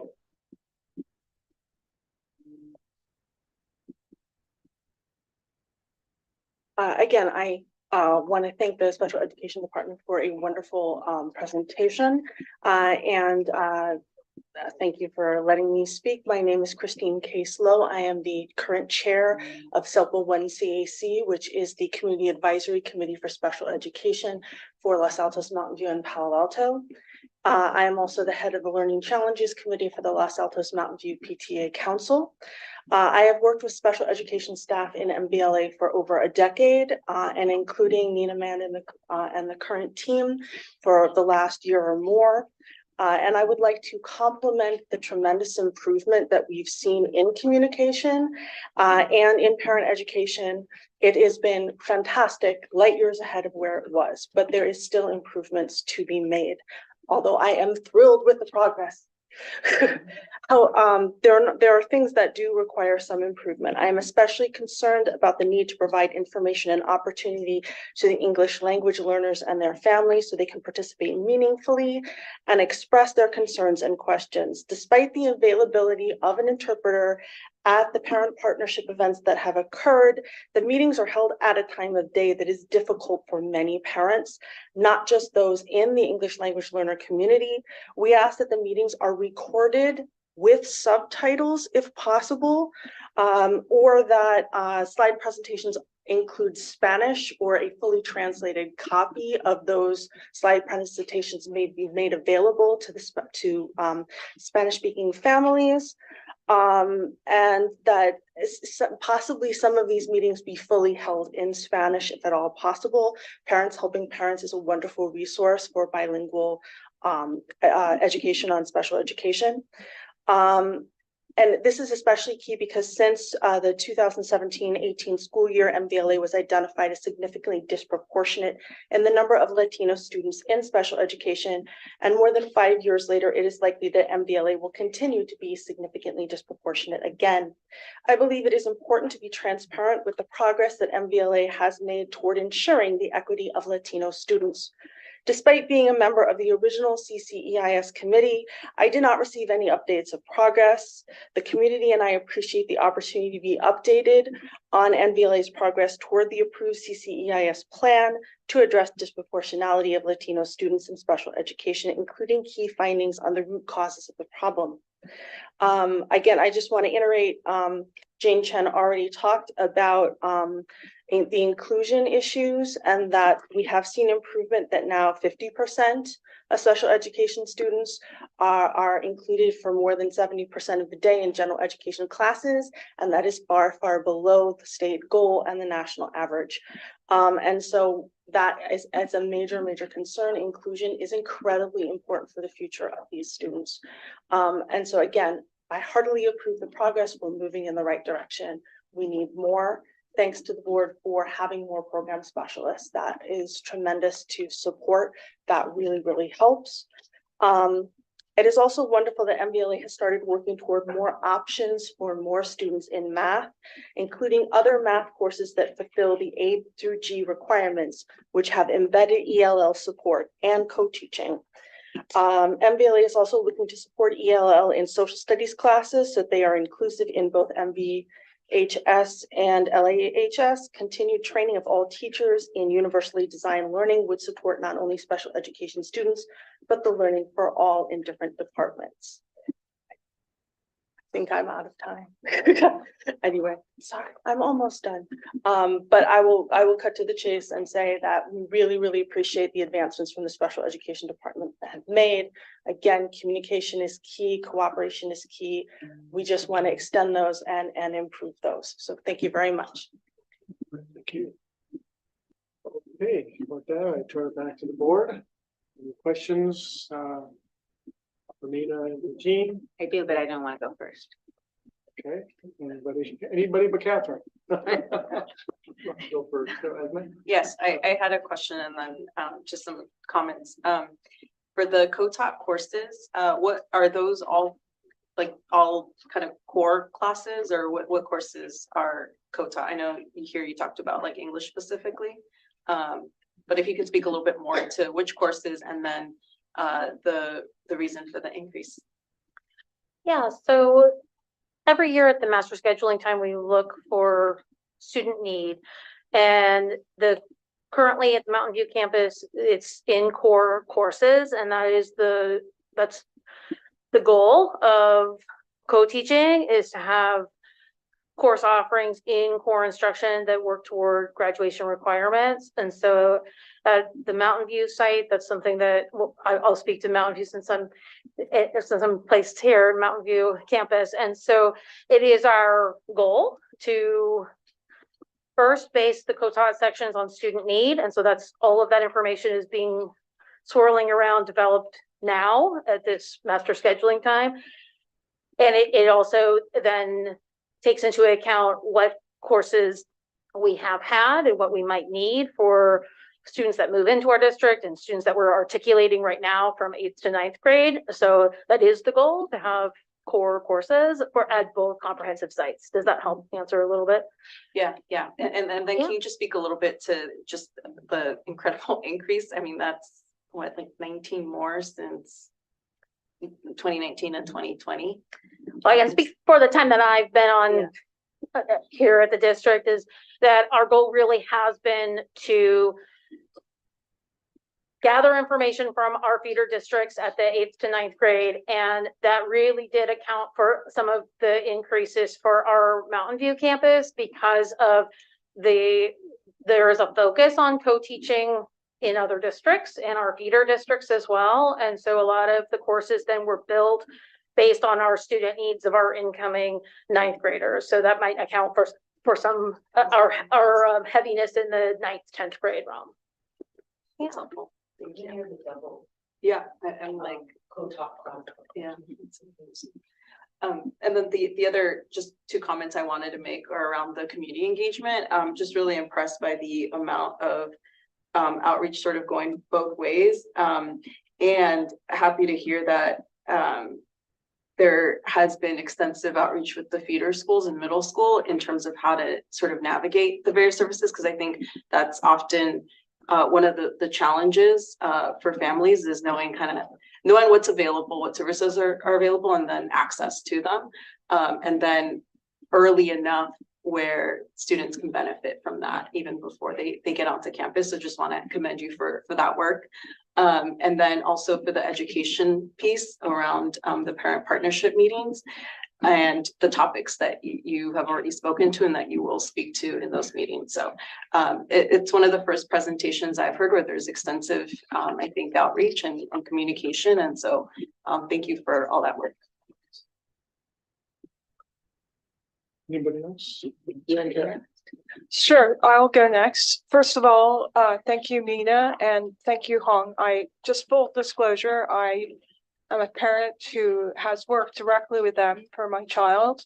I felt it was a good experience, but I think there's always room for improvement. I think the main feedback I've gotten is that your presentations are fabulous, but they are not available online. So I really think working with a tech team to get them recorded and you already have translation in Spanish, so you can actually have it toggle between Spanish, and the tech team can work with you, but you can actually toggle it between Spanish and English, so it'll be already translated since you already have that at the time. So that would be a huge help because you would reach a lot more people. I know for a fact that, there's only 2 people here that are speaking, but I know if you look at the views on our board meetings, there's, many more people who, maybe it's the same person viewing the video many times, but I don't think so. I think there are people who have spoken to me who are not here about board meetings. So I think recordings are important. And I think if you could add a hybrid, that would increase your access.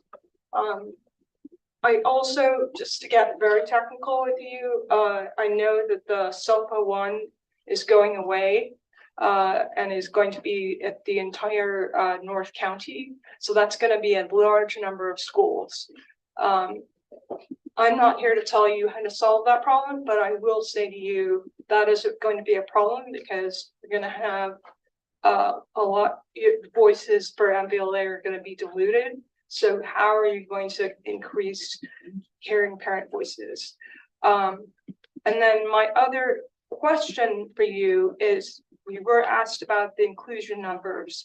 and this is, I don't know if you have a direct answer to this, is if we continue to increase the co-taught courses, will that get our inclusion rate up to a level that is matching at least the state? I mean, ideally, we'd be at whatever rate is the students that are at SDC classes entirely, right? That would be the ideal. But let's start from where we are, which is 50%, which is a big improvement from 39%, because I know that's you have quite a number of students. But what is your plan for getting that number higher?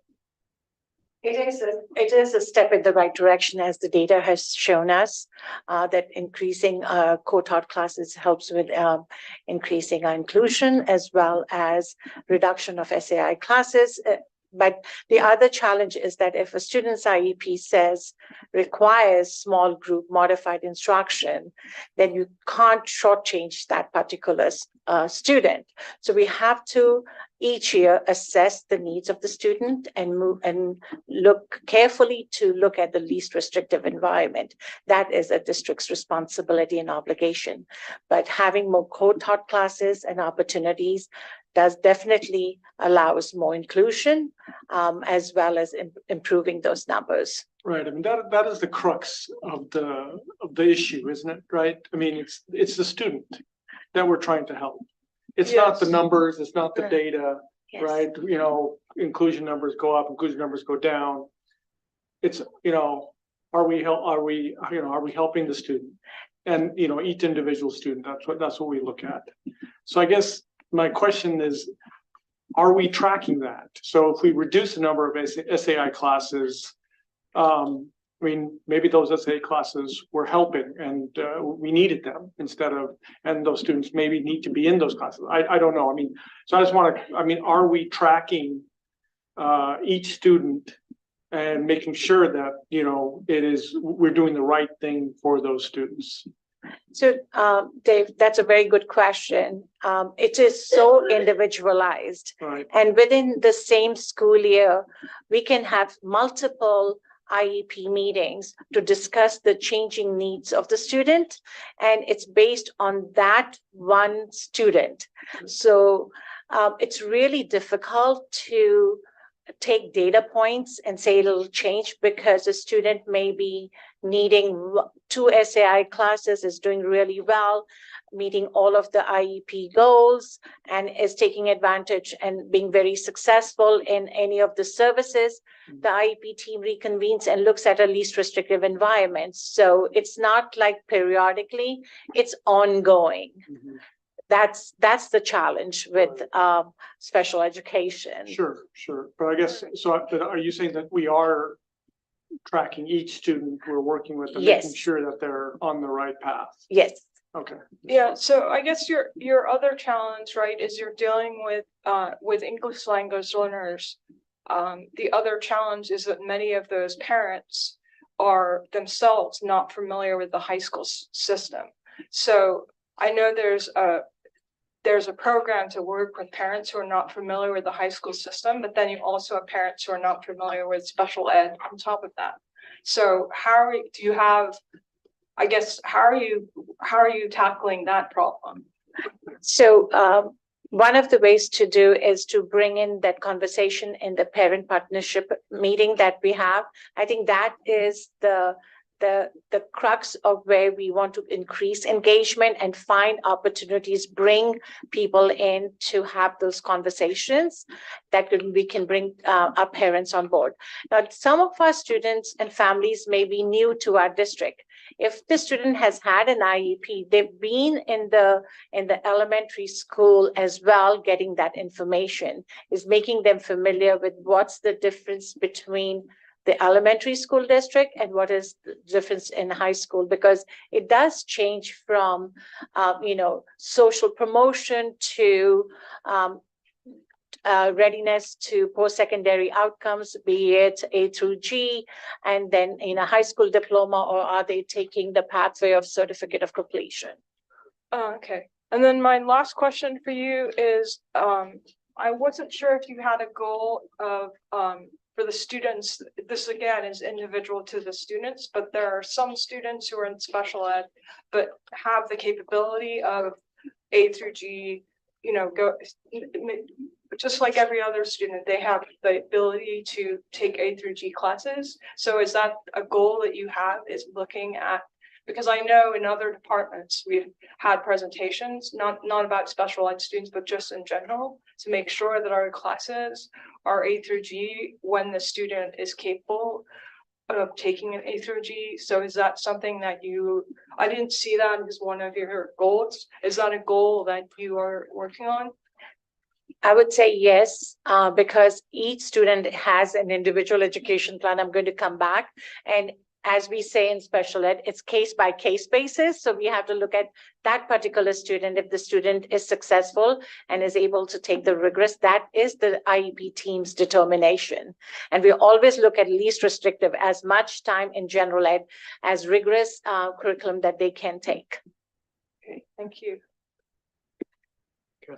I would like to know if you keep statistics on this, or when you get a student from one of our partner districts that comes up from 8th grade, how many of them no longer qualify to the criteria of being a special ed student anymore because they got some services like, say, speech therapy for their speech problem earlier on, and they don't need that anymore, but it's been kind of a legacy situation? Or do pretty much all the ones that come from the partners have a special ed plan once they come to the high school? And then furthermore, do you have anything where you work with college and career or whatever for the students that are hopefully, for CTE bound, but then also college bound, that it's a bit different once you get to the college in terms of qualifying or not? You have to like redo some of your tests and this and that. My sister was the director of disability services for a university in Indiana, and it's different. And do people, the students and the parents, understand what is going to yet be different once they get to that level? So I think I've lost your first question, but I'll go backward. Okay. About the college readiness. And so the laws through K through 12 is IDEA. The colleges follow American ADA regulations, which are very different from our mandates. Mm-hmm. So our mandates has our obligation. While the student goes into a college, it becomes that the student has to initiate those accommodations and modifications. So that's one big difference. Mm-hmm. Now, students that come from middle school I'll go to the individual transition plan. So every student at the age of 16 is required to have an individual transition plan. Within their individual transition plan, they have education as the first topic, training as second, independent living skills is third, if appropriate. So the ITP, which is individual transition plan, actually leads the individual education plan in the high school. So anything that we address, be it goals, services, it has to lead towards college, trade school, or independent living skills. And they have to identify activities that they do each year that helps them reach that goal. The transition team provides transition activities throughout the years, and they are at step processes. So incoming ninth graders will get a learning skills or assessments based on what is the learning styles. That helps teachers understand what are the modalities the students will need. As they matriculate into 12th grade, it's more, okay, doing an assessment. What career goals do you have? What pathways do you need? Students go out, take field trips to the community colleges as well. They go to trade schools. So all of those activities are also happening, which is supported through the workability grant that supplements the transition. Okay, so part of my original question though is how many students that start with an IEP at any level are no longer in one by the time they get out of high school? Yeah, let's put it that way. Thank you. So every student that comes from the middle school that has an IEP requires that IEP, and our obligation is to take that service, to provide that support. The only way a student does not receive a service is through that assessment process. So every 3 years, they do a triennial evaluation for reclassification. If the student qualifies for IEP or services, that's the only way a student can not get services. They have to, they call it, do not qualify. Okay, then I have a couple more, Theta, first.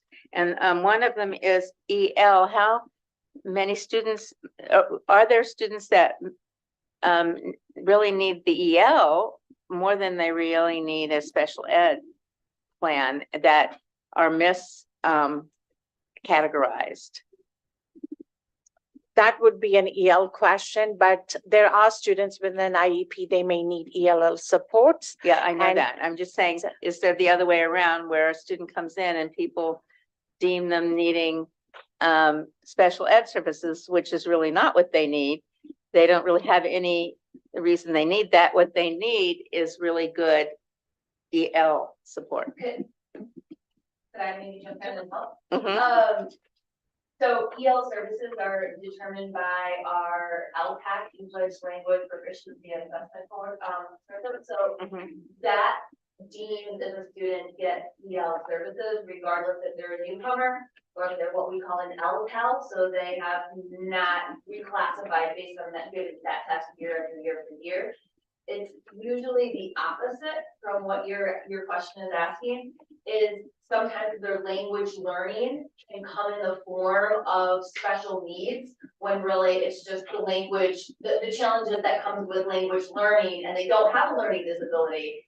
They're just slow in making educational progress because of their language learning. Actually, that's what I meant to ask, is are there some that are miscategorized as needing special ed when they don't really? What they need is more language support because they don't speak the language well enough to perform in those other situations. That's actually been a root cause in many of the districts across California for disproportionality, that they are over-identified and they may have a speech need or a hearing need. That's what I'm saying. So how do we identify that and reclassify them into the right category? That's why I'm saying, like, when they come to high school and they were identified in middle school or whatever as needing special ed, maybe they don't need special ed. They just need really good language support that they never got yet. Correct. Okay, that was one question, but then I want to say, I love your manual thing. Can we read your manual? I mean, I don't know if it's on the website or anything. No, it's not on the website. And Actually, maybe it's not appropriate to be on the website, but I sure would like to see it. Sure. Yeah. Sure. I also wanted to do a shout out to Michelle Bissonette. She's going to be helping me, helping our team work on our special ed part of the website. And definitely it's the website, it probably now says it's under construction, but the handbook, however it is, we can share that with you, which is work in progress. Okay. And then are any of the SAI classes, none of them are A to G, or are they? SAI classes are not considered A through G qualified. So that's one of the reasons you're trying to eliminate as many as possible and move people into the co-teaching and the regular population. True. It's a maybe question. I go back to case by case basis and looking at every year what the needs of the students are. I just wanted to say that I do think your assessments, at least my personal experience, and this is before as a trustee, were very thorough. My son was actually annoyed because he got covered in things that he didn't think he wanted covered, but I appreciate your thoroughness because it's good to know, it's good to have those assessments to make sure that he, in fact, does not have other issues.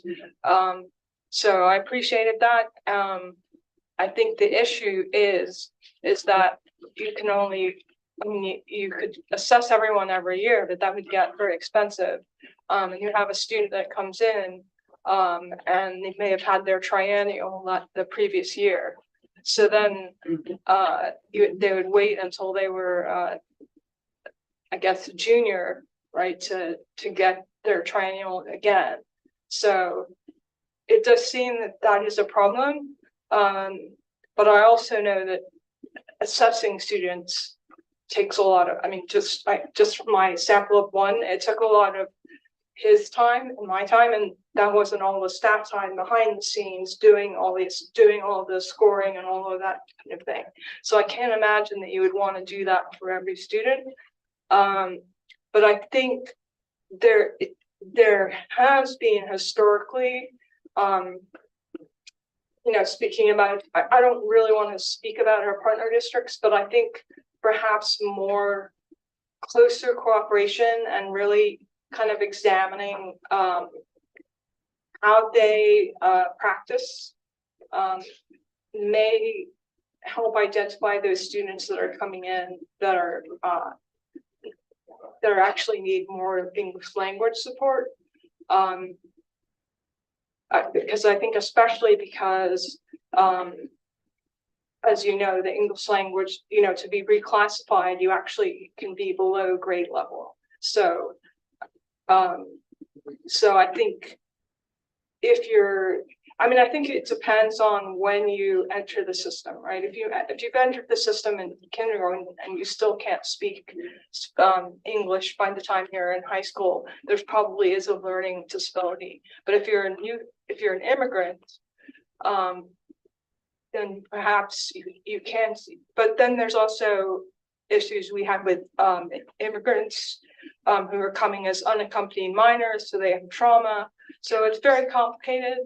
So I understand that you have this complicated web of different types of, there isn't like a sort of Hispanic population that you can like say, okay, this is the story of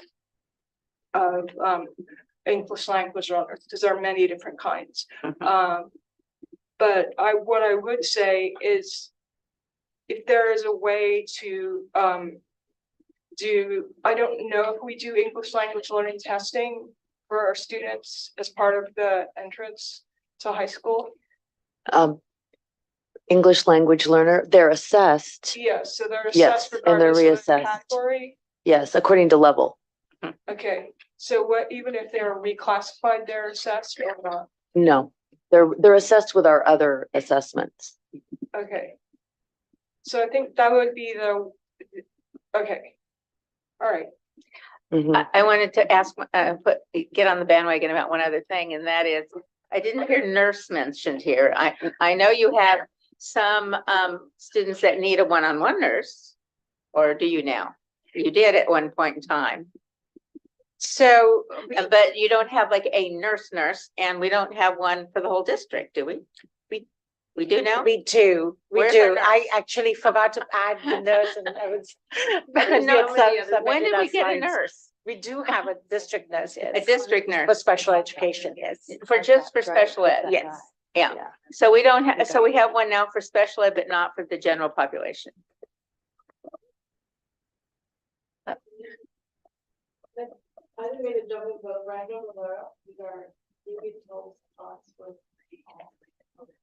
But is he a nurse hired by our school district? Yes, that is the only nurse that we have. Okay. Well, I'm glad to hear that, because at some points in time in the past, we have not had a nurse, so it's good to know we have one.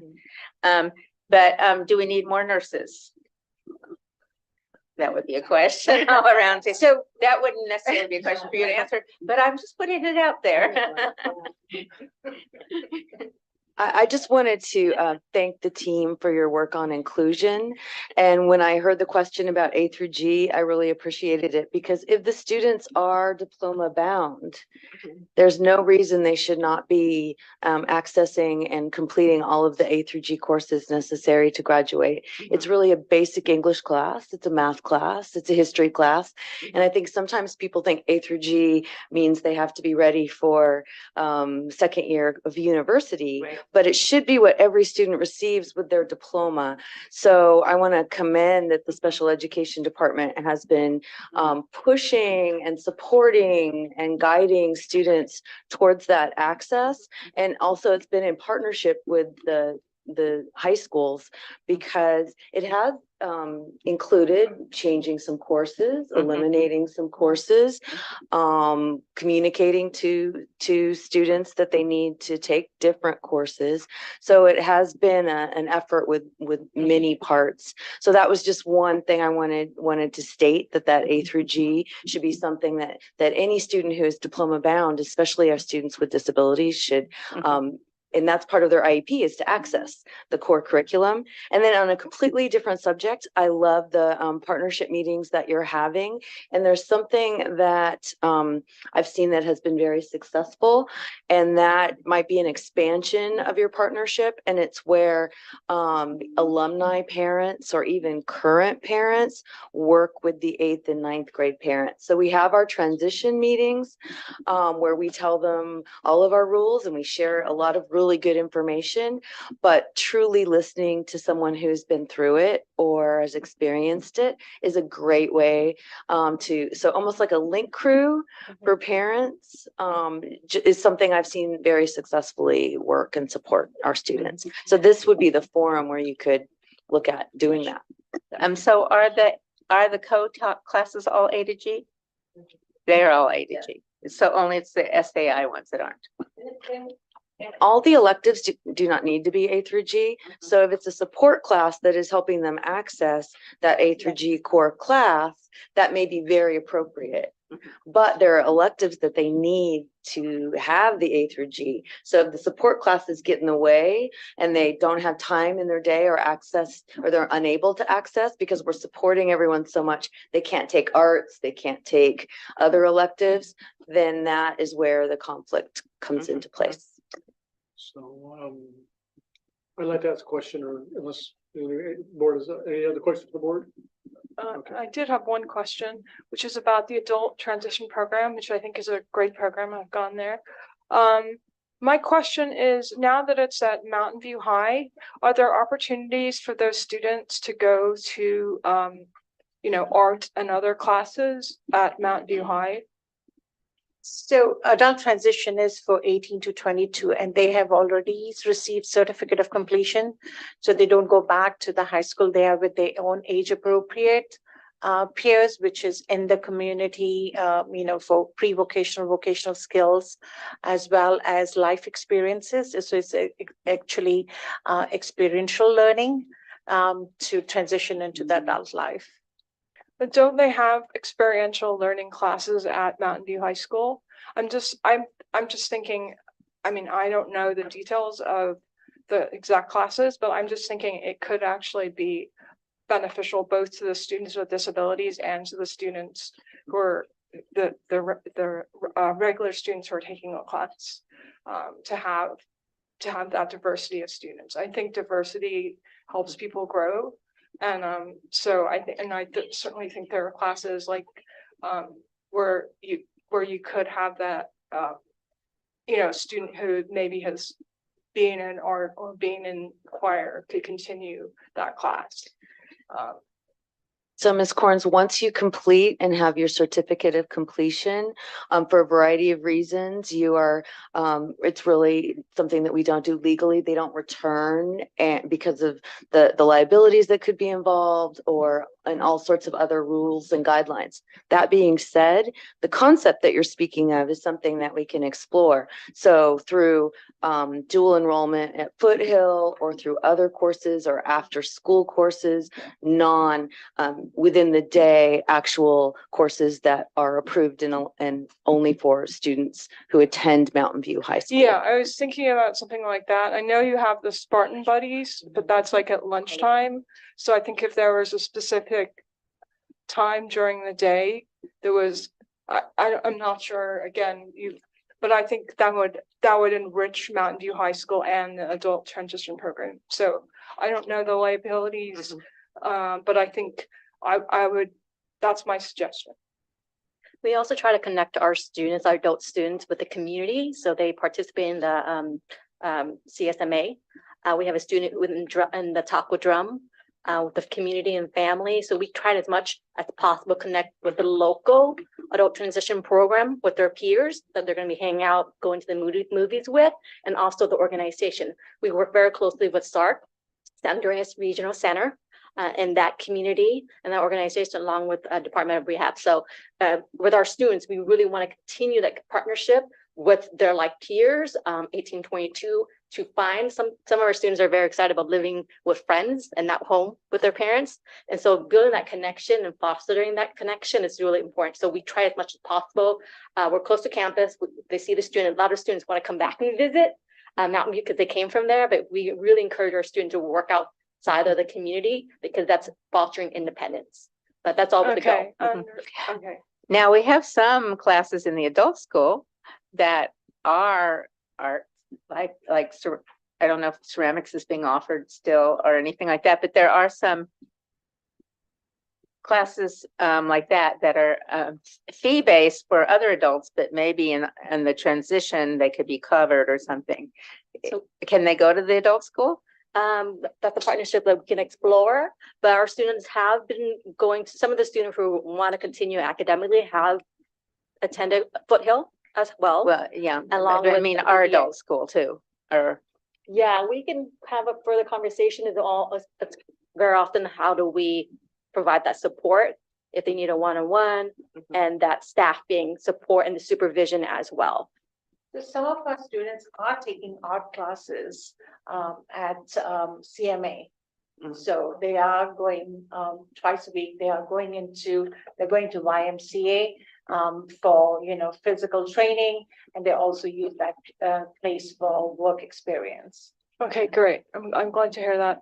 My other question was about the transit system. I know I appreciate that we're now on site, so we're not paying for a building, but that site was much closer to transit. So how are you working with the students so that they can learn how to use transit, which is important? So our students are actually taking the bus around the corner at Mountain View to a lot of their job locations, or walking to Safeway. So they're very familiar with the area. This is their community, and we want to make sure the students are able to get around. So very much our students are riding the bus. We have a few students who are taking Uber or whatnot, but there are students, that's one of our main goal is transportation. How do we get around and foster independence and get to a job? And very often, if they are offered a job, most of our students continue to work there. Great, thank you. One thing I did want to highlight earlier is that just want to reiterate and emphasize that all of our special ed students are general ed students. So that's very important. Special education is a service, is a support. So equal access as much as possible. We were striving for least restrictive environment and providing the same access as any of their peers. So just to follow up, Joe, on the identification of students. So it sounds like that's still a question in terms of how we're going to be doing that. So I don't know whether this is a request for a future meeting that we can have to understand what are we doing to basically better identify students, how, are either coming in from 8th grade or coming in from, outside of our district, or they're coming in, and when we're identifying a student, how are we identifying them, and putting them in the right program, if it's special ed or Special not, education. or not, right? Okay. Yeah, so I think that, because what I heard was that there may be a certain percentage of students that are maybe being misclassified. They maybe should not be in special ed. Maybe they should be in English language development instead, or something else. I guess that's what I just want to. It sounds like that there is something, and maybe we just need to have a future meeting to understand what are we doing to better identify students. And in the meantime, we can share the timelines that we have for EL identification or EL support and special education support. So there is a series of timelines with a certain amount of days, and you can discuss the identification process. But what I hear, you're also talking about the transition, and so perhaps students who are receiving are misidentified. Yeah, I mean, I guess that's the question. One is maybe to understand, are we misidentifying, right? And I'd like to understand if that's true. You know, and then if we are, then, because I mean, I guess one of the things that they're saying, right? I mean, our significant is percent, we're basically have a higher percentage of Latino students that are being identified as special ed. Now, is the process we're following it? Is it accurate? Are they being you know, identified incorrectly? What exactly? So I guess that's what I'd like to understand a little bit more of that. And if we are, then what is the plan to ameliorate that? I think a great way to frame that would be within a presentation or a discussion of the CSACE process and looking at those root causes of the general education students that we foresee are on the cusp of being identified, and perhaps because we are missing support along the way. So that's typically what root causes that we see nationwide and statewide. So for example, if perhaps there aren't enough EL supports on a particular campus, then they might be I don't want to say hurried along, but they're more likely to go into special education as people search for solutions on how to best serve them. And then for special education identification, there is a rigorous process where they are looking throughout the year in an ongoing fashion at their placement. There's an annual requirement, a triannual requirement, and then teachers and other staff monitor the special education placement very closely. So I think as I'm listening that this does fit under CSACE, kind of that discussion about an EL student that might be over-identified because perhaps the language supports weren't what we need to have. Is that what you were asking about? Yeah, I mean, eventually if it comes to, so we can understand the data, right? The significant disproportionate data, right? It's maybe this kind of peeling that onion that we have, what exactly is behind that? I think also like how many students are in, how many ELL students are in, say, SAE classes?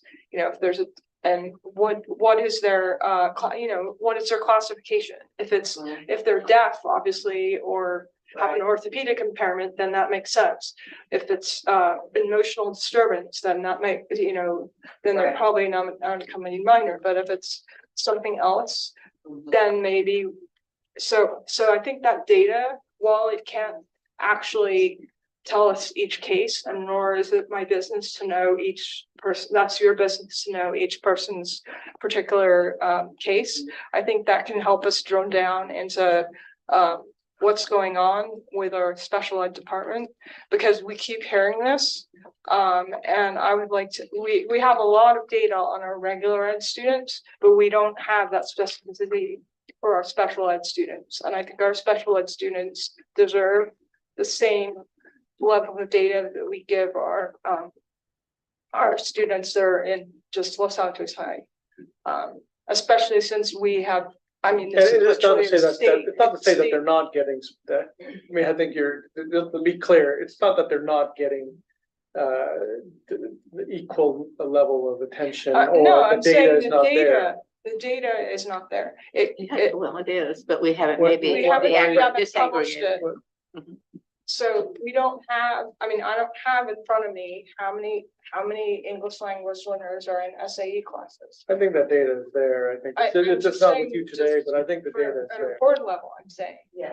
I'm not saying that students, Yeah, I'm not saying that students are, I'm saying at a board level, that would inform me to have that information. So then I could look at it and I could go, okay, is this just proportionality?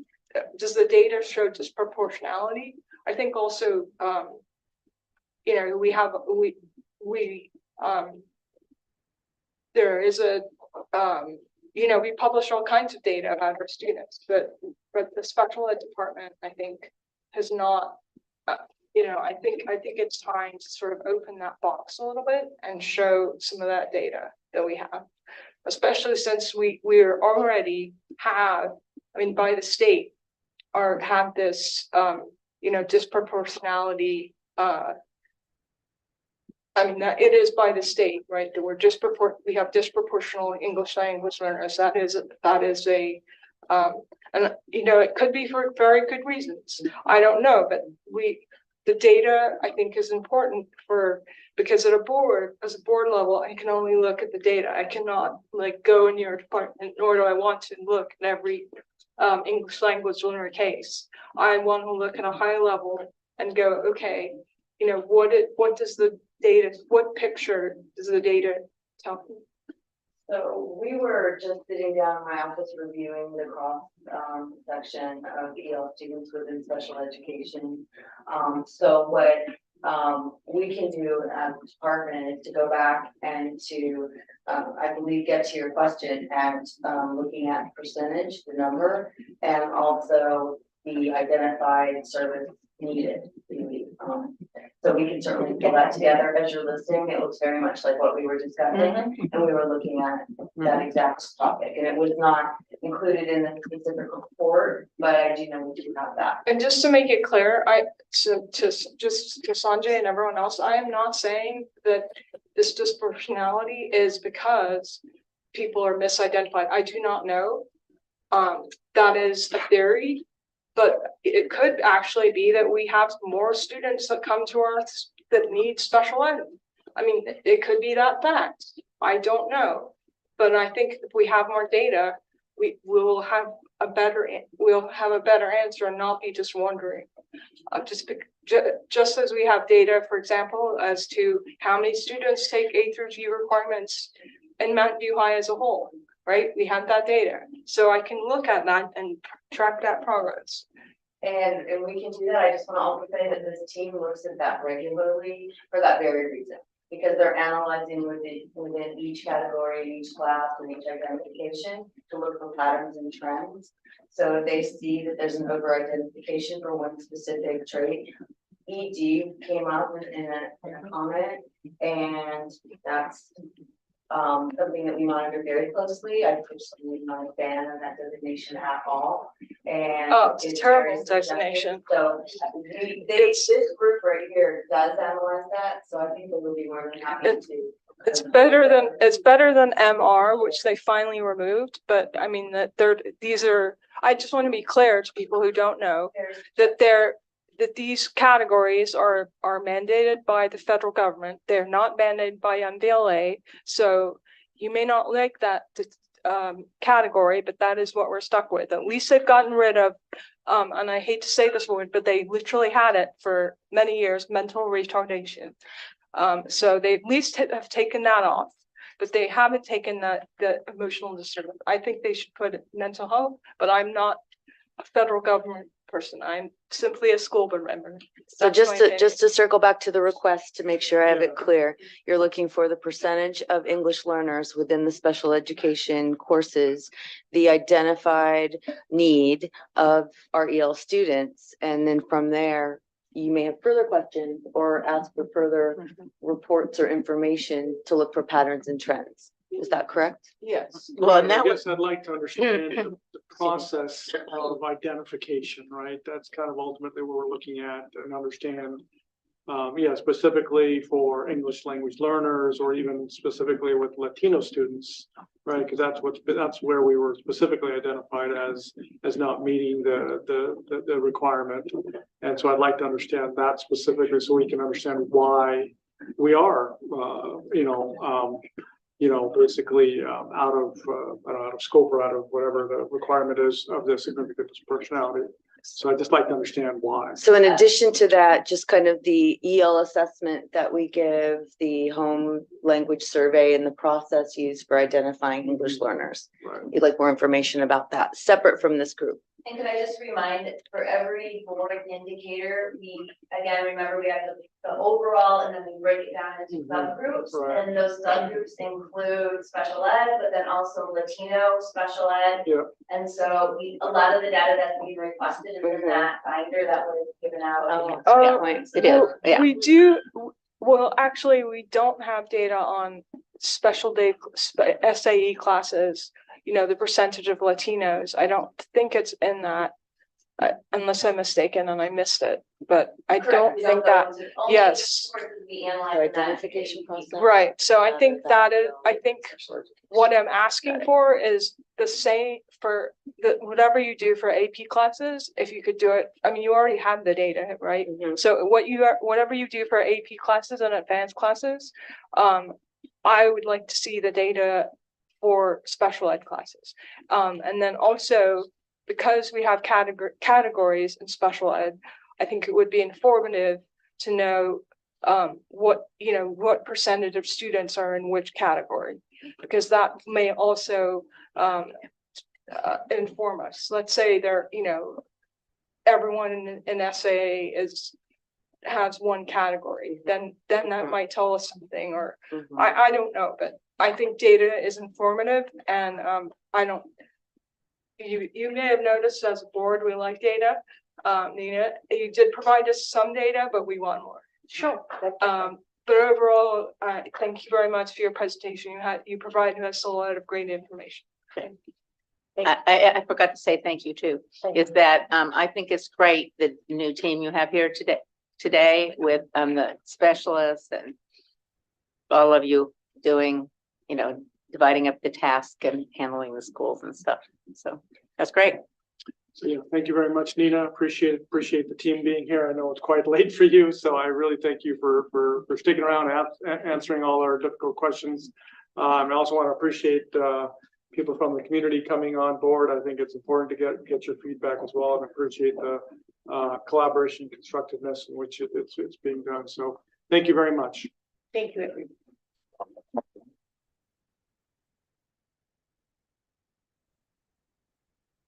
Hey. We had excuse, right? Thank you very All right. much. Keep up You're so sweet. Yeah. Keep Thank up you. the good work. Yeah. Okay. So I think we're gonna move forward, right? So I think we'll have the the next item is the LCAP update. Okay. What is, all right, yes, if you guys, student board members, absolutely. Yes. Yeah. Bye, guys.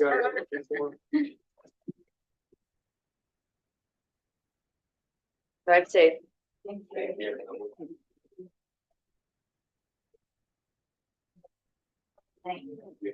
a good night, everyone. Thank you. You're not right. What? I'm just joking. Excellent. Are we ready? Super. Well, thank you. Good evening. Thanks for hanging in there for the very exciting but important mid-year LCAP update. So this evening, I have the privilege and honor of showing you guys where we are at this midpoint level for the LCAP, which our local control and accountability plan is a vital document that helps steer and drive our actions, our funding, and our goals for our district.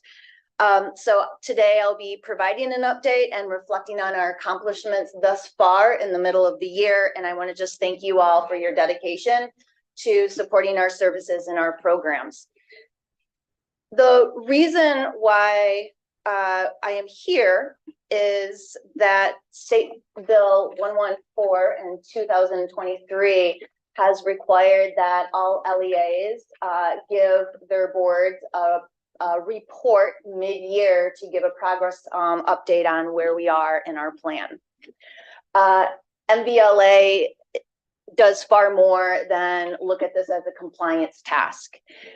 This is our opportunity to showcase to you that our actions, our work, our funding is truly driven by the goals that we set out 2 years ago, and are happy to provide you a mid-year report as to where we are right now in year 3. I'm going to begin by giving just a brief overview of our budget. So our total LCFF, local control funding formula, this includes all revenues that we acquire for 2023-24 is a little bit over $116 million. Out of that money are LCFF supplementals and concentration grants, and these are the fundings or the sources that they're asking to go towards our low income, our foster youth, and our English language learners. And for us, our requirement was close to $1.4 million. When we have the full report at the end of the year, you'll have a much bigger picture on where we are with meeting our foster youth, our low income, and our EL learners. And the 1.4 is the minimum that we are required to pay.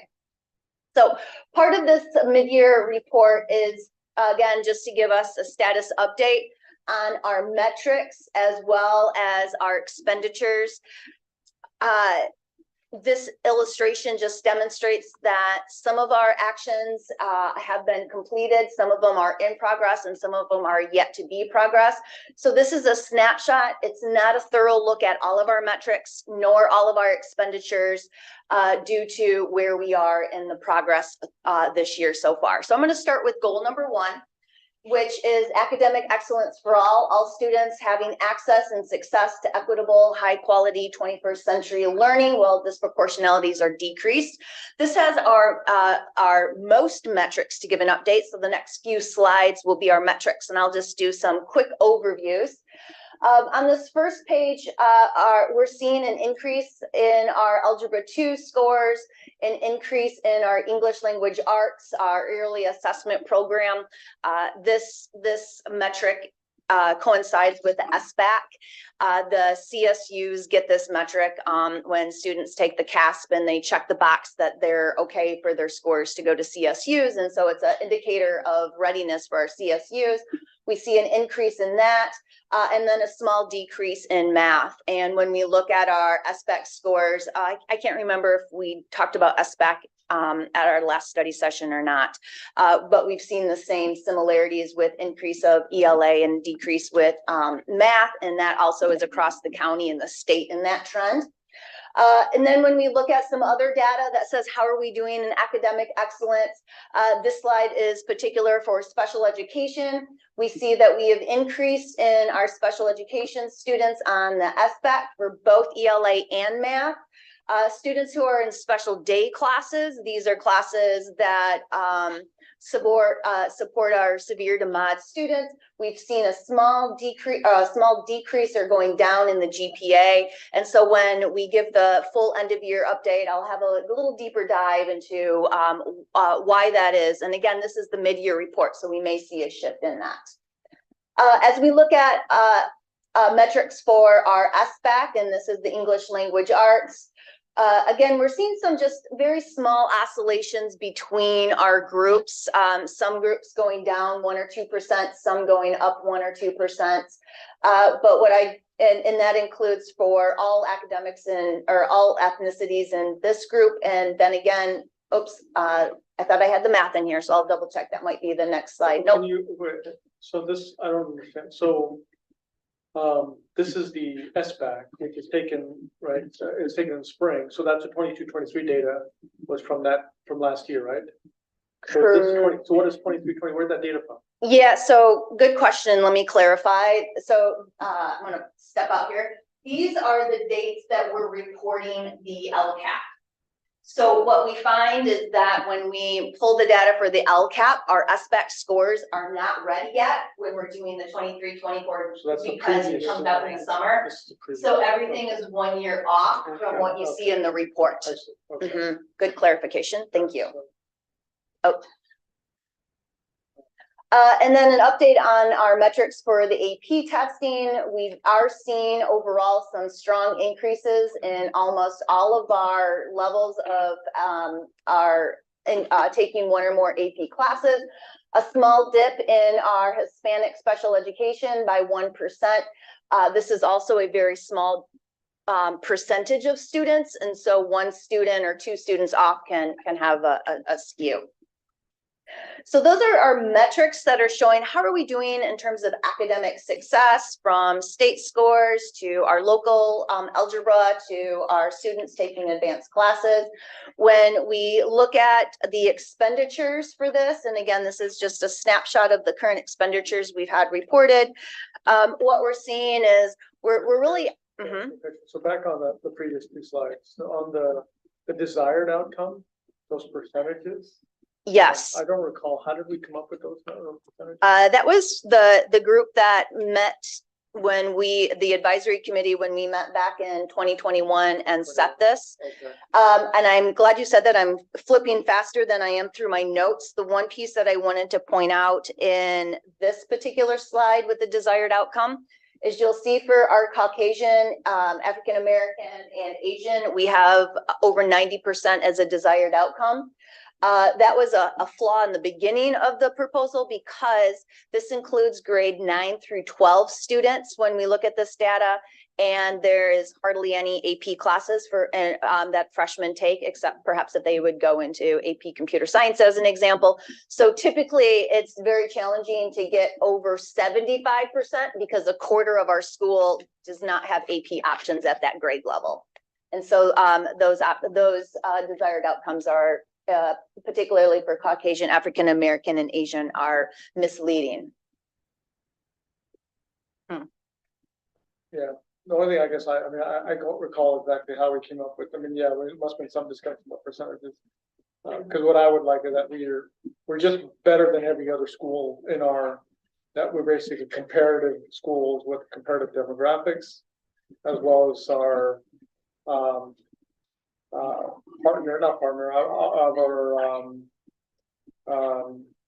our other high school districts in our area that were at least as good as the highest percentage there or better.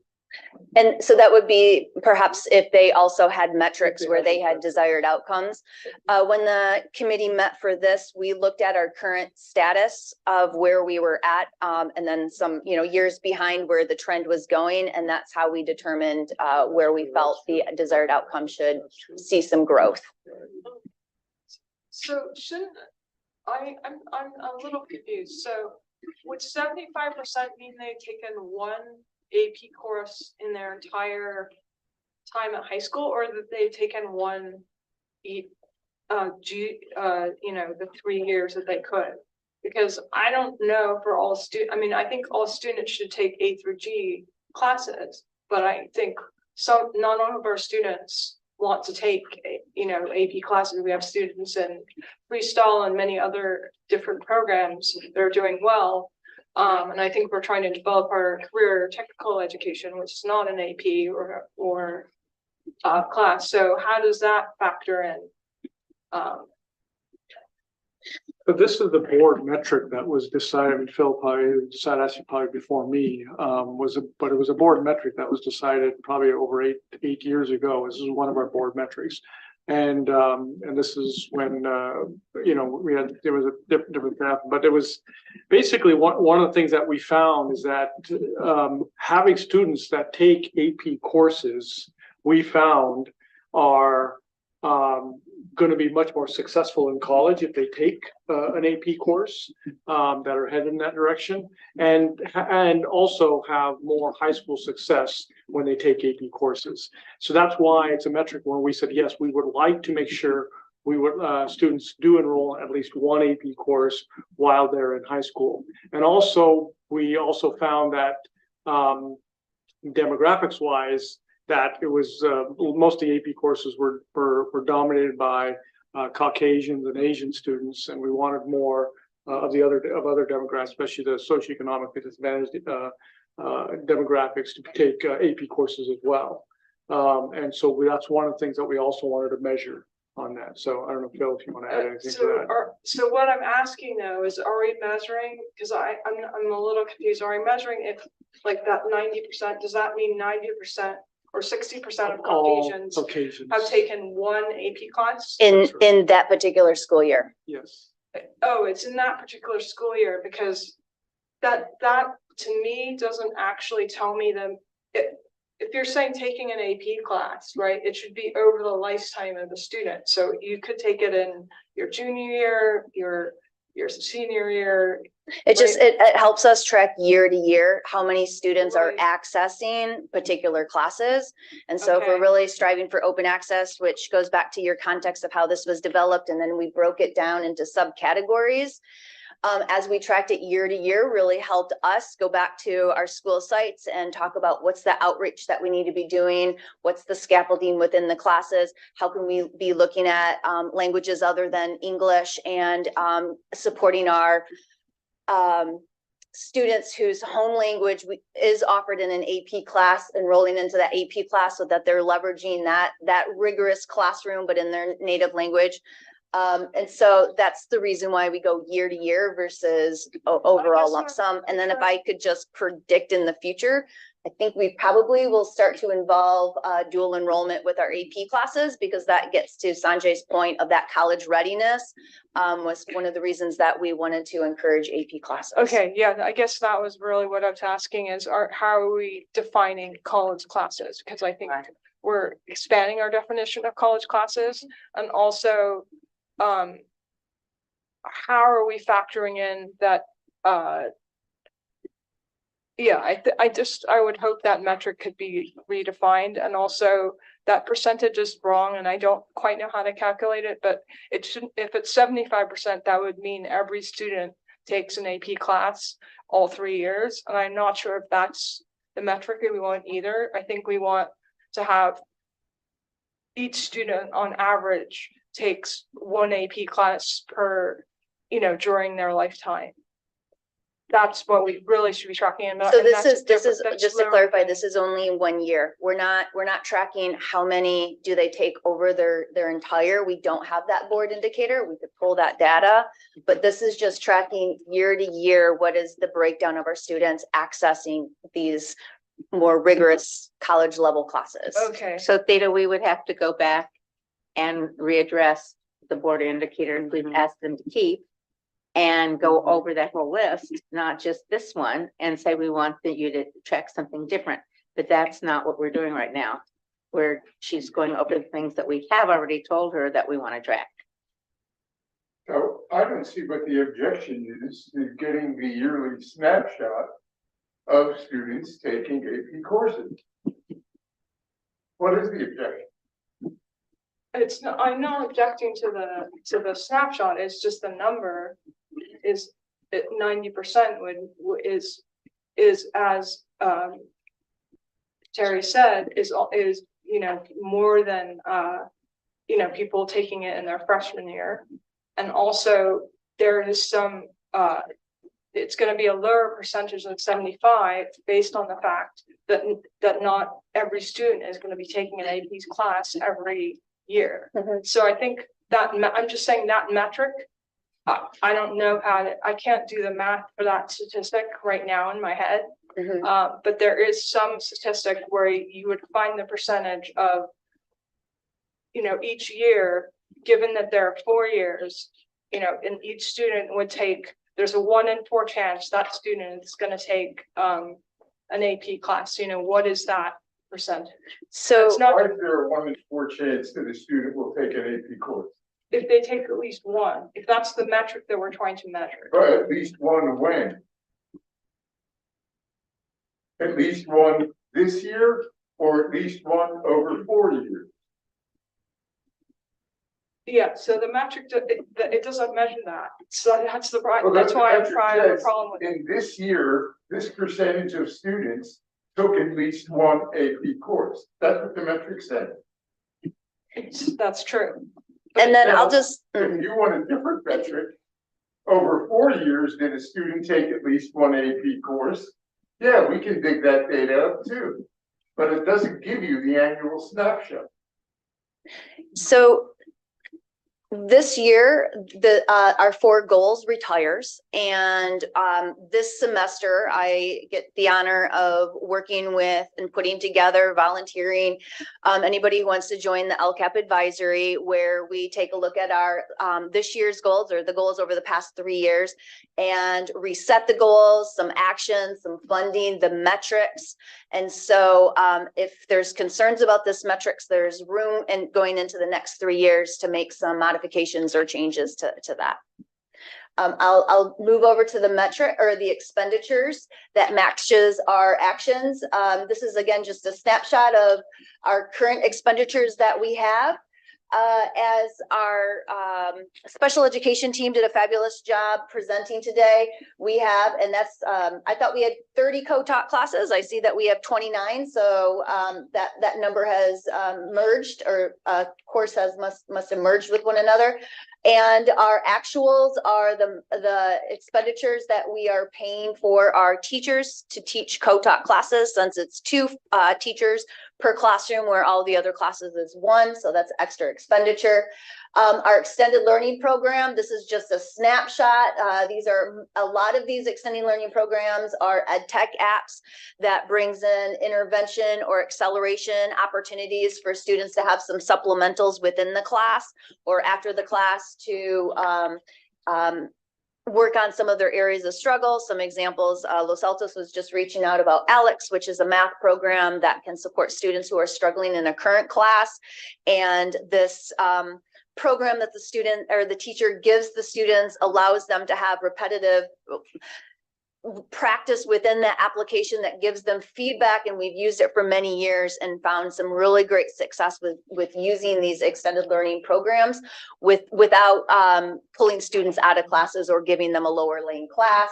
CTE, this is mostly our FTE as well, that supports our teachers to teach CTE, and as well as our newcomer class that's provided to support our students who are in their 1st or 2nd year with advisory, social emotional support, ways of navigating the school system, or just even learning how to work a computer, which is new for some students.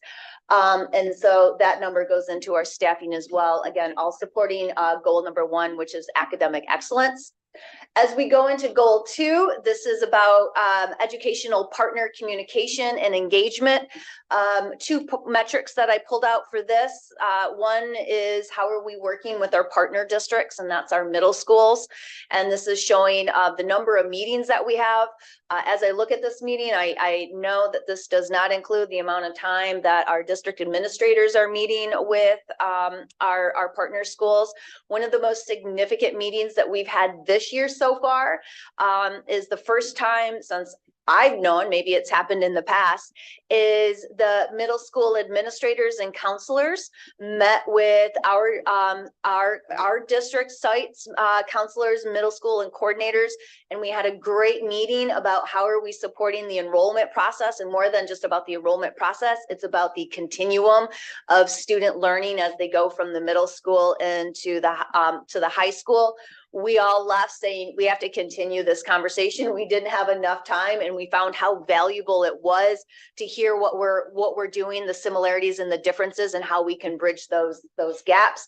And next week starts off our enrollment with our middle schoolers, where we're going into our middle schools. We're meeting with our 8th graders.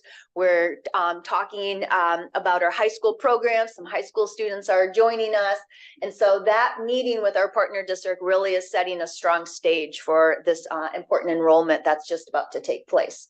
When we look at our expenditures for goal 2, which is again about our educational partner communication and engagement, a few expenditures that we have on file or ready to show is our goal 2.1, which is strengthening our collaboration with our partner districts, which was the example that I just gave. A lot of this material was about the food, some of the materials that we provided. Some of our coordinators needed to leave class early so that they could come and be a part of this meeting, and so we supported subs for that. Our community outreach specialist, who's a huge portion of reaching out to our families, joining us with our partner districts. Latinx engagement, this includes our bilingual community liaisons. It plays a vital role in engagement, as well as what's called PK, which is a Latinx educational program. And this year we had over 40 parents participate and graduate, and then outreach and communications. Do we still do the DLAC meetings? Yes, we have 3 DLAC meetings a year. I found those to be extremely useful, a lot of good information. So I know we had an interpreter usually in those meetings as well, right? So, correct. Yeah, so we still have that, so we can add that on there, right? So Yes, absolutely. And then our last one, outreach and communications. There's more that we have that we need to add into this, but just for a snapshot, so far we have language interpreters. And this includes us using Language Line, which is already, you call in, you have a language interpreter. I've had that in a meeting where I couldn't get anybody to help an interpretation of a language that wasn't very common. I called Language Line, put it on speakerphone, and was able to have a great dialogue with the parent using Language Line. We also support our staff with stipends, those who have taken and passed language fluency test, and they're readily available as well to be able to help out either in verbal translation, verbal interpretations, or written translations. I have a question on this. Back to the fact that this is mid-year, right? Right. And so the actuals only represent half the year. That is correct. And so in some cases you'd say, like on 2.4, spend a little more than half and the year's half over, and that seems reasonable. On the other, on these particular ones, we spent way less in the other categories than anywhere near half the budget. So does that mean that we aren't going to need as many? That means we're not doing as much as we were thinking we're going to do? Or does that mean it's going to be more heavily loaded towards the second semester? What does it mean, if anything? Yeah, so good question. One of the visions with 2.1 as an example was an inter-district collaboration with one of our departments district-wide, as well as our partner districts. One of the challenges that we have as our school year goes on is finding the time, and this is all of the sites, to be able to have a full release. And so a lot of the communication that's been happening has been taking place with a liaison, our instructional support team, and they also have teachers on special assignments that has been doing some of that collaboration. And so that's an example of a vision that we interpreted, or that we were hoping for, but wasn't necessarily committed to, because we right now already have our TOSAs that are working together to talk about literacy strategies that are happening between the middle schools and the high schools. Mm-hmm. And so that's one example of where we budgeted for it. And if it would happen, great. But if we ended up with the barrier that we're seeing right now, and that's the barrier of time, then we're going to have our continuous resource, which is our TOSAs, working together to provide that. And then do we get to save the money and put it into next year's budget? I mean, that would be what would happen, or what? Correct. Everything.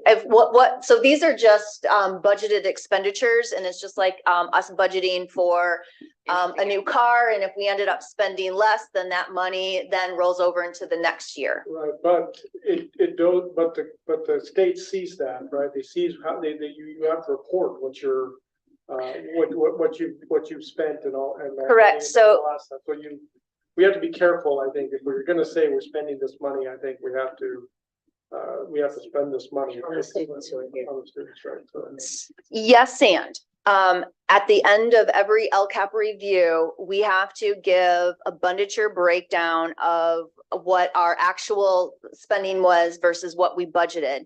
And if we are over or under by, I believe it's either 15 or 20%, then we have to give a reason as to why we're over or under by that 15 to 20%. And that's typical of every district. It has, 50 goals that they're budgeting for, and some of these goals ended up needing not as many computers, or maybe more computers due to a certain situation, and so they found themselves over or under by that. And so our county reviews and either approves or sends back our LCAP end of year review, and then it gets sent to the CDE, and they review and approve or push back with more questions. And then we all, including you guys, get a final letter sometime in July or August saying, thank you for the submission of your LCAP. It has been approved. And so we're very transparent with where our expenditures are compared to what we predicted them to be. And with all of the one-time money that we've had in the past few years, it's common to write that explanation because we've already solved this issue or used different funds for this purpose. Mm-hmm. So how does our, do you know this question? How does our PK enrollment compare to our neighboring high school districts? I would have to look into that. I don't know if PK works with our other districts around the region. I know it's a local organization, so I would have to look further into asking around for that. Okay. And then my other question was, I know this was before my time as a trustee, that there was a group of Spanish speaking parents who submitted a letter with certain things that they wanted, such as, I remember one of them was intramural soccer. I know there are challenges to implementing those things apart from money, such as playing space, but I'm just wondering, is that part of 2.5? Say that question, is that part of what? 2.5 Latinx engagement? It could be incorporated into that. And I will say that we responded to that letter multiple times. Within several months after the letter, we wrote back to them topic by topic and explained what we were currently doing or what we were planning on doing based on what the request is. So we've really tried to be in communication to them about that letter, important to us as it is to them. Our Los Altos High School, the past couple of years, has held an intramural, just if you're interested, in soccer, and it really brought in a lot of our English language learners, which was really exciting.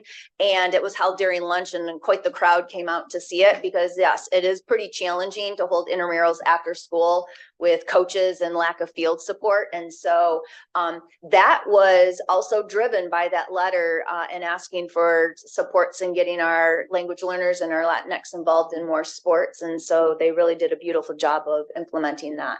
That didn't cost any money. That was just during the lunchtime. They did the promotion. Student government helped to promote it. I remember Ariel Rojas was a big advocate and supporter of that. And so, but you know, that would be something that we could definitely, without, I mean, some things are priceless. They don't need to have a dollar tag to show how important they are. So how often does that take place? It was annual Okay. tournament. Okay, so I mean, I think they want, I mean, so that's annual then. Okay. And it was the last 2 years, yeah. Okay. Correct. But, and just Los Altos. For that particular example. Both Okay. sites are doing multiple things, multiple activities during lunch or after school or during brunch to engage all students. And so your intramural example just reminded me of that So soccer. I think the intent of that was not an annual thing, but to have it be, you know, an activity that you could do, just like soccer or another sport. Correct. So I don't know, I don't know the logistics of the school, but I just want to put that out there. Yeah, so with the challenges of coaching and field time and for our regular sports, it was just one step saying we really want to continue in this direction, and perhaps this can develop up into something much bigger. But until we're able to get to that level, that capacity, it was just a step forward. So I hear what you're saying, that it was intended to have a much broader, bigger schedule than this annual tournament. Okay, thank you. Going into goal 3, which is around safety and wellness, providing healthy, safe, secure, respectful learning and working environment to support engagement, wellness, health, and school connectedness for our school students and staff. Our students this year took in October the California Healthy Kids Survey, where in 2023, last year, we didn't have that data because it's an every other year test assessment. This was actually newly released about 2 weeks ago. And so I was able to get in there, and for the question about perceived feeling safe on campus, we see in all of our demographics, we have gone up in how they feel safe on campus, except our English proficient students took a dip down by a few percent points. We also saw the same trend in our California Healthy Kids Survey on feeling connected to campus and adults on campus. This went up in all demographics except a decrease into our not English proficient students, which are primarily our English language learners. I will say that I've been working closely with our English language development department and assistant principals, and we are doing some redesign of the ELD department and the courses for the students, and creating an environment where we do want to promote belonging and heterogeneous opportunities of interacting with multiple students. And so we're hoping with some of the changes that we'll be supporting into next year that we see these numbers go up as well. Before you leave this page, in the first row, the last column, where it says 7% desired outcome. Or is this a different, have you gone through a new page? Yeah, that one. Chronic absenteeism. Oh, chronic absenteeism. Right, the top. Right, you have it. Just go. You had it, yeah. Go back the other way. One more. There it is. There it is. Oh, thank you. Okay, you have a 7 in the last column. Before it was 8.6. So the last 2 years, it's been around 13. Right, but if you go to the page where you have the chronic absenteeism, percent of students chronically absent, the previous page. Desired outcome, 8.2. Go back a few slides, because you had chronic absenteeism. There it is. Yeah, you see you have 8.6 there. Mm-hmm. Seems to have changed. Yeah, let me take a quick look without flipping through the slides at the two data sets. So good question. And there's something,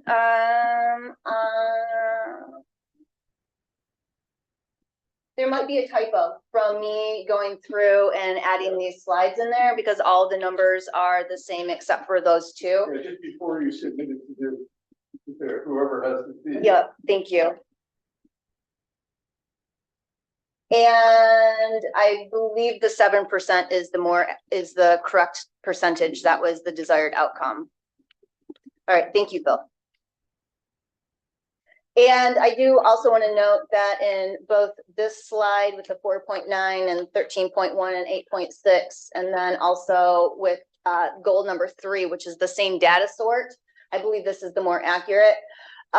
In 2021, this was the pandemic year, and attendance was just very difficult to track. And when you look at attendance from the years past to 2021 and then the years going on, you'll notice that there's a dip in that pandemic year where it was just very difficult to take attendance during the classes. And so it's data that we really do not reference very closely when we're taking a look at trend lines. And so if I were to go back even before this set of LCAP was written, our numbers for chronic absenteeism were higher, and I don't have it off the top of my head, than the 4.9. However, I will note that post-pandemic, and this is our district, but also county, state, and nationwide, there has been an uptick in absenteeism since the pandemic. And, one of the last slides I've indicated, some of the ongoing challenges that we've seen, and I had post-pandemic challenges.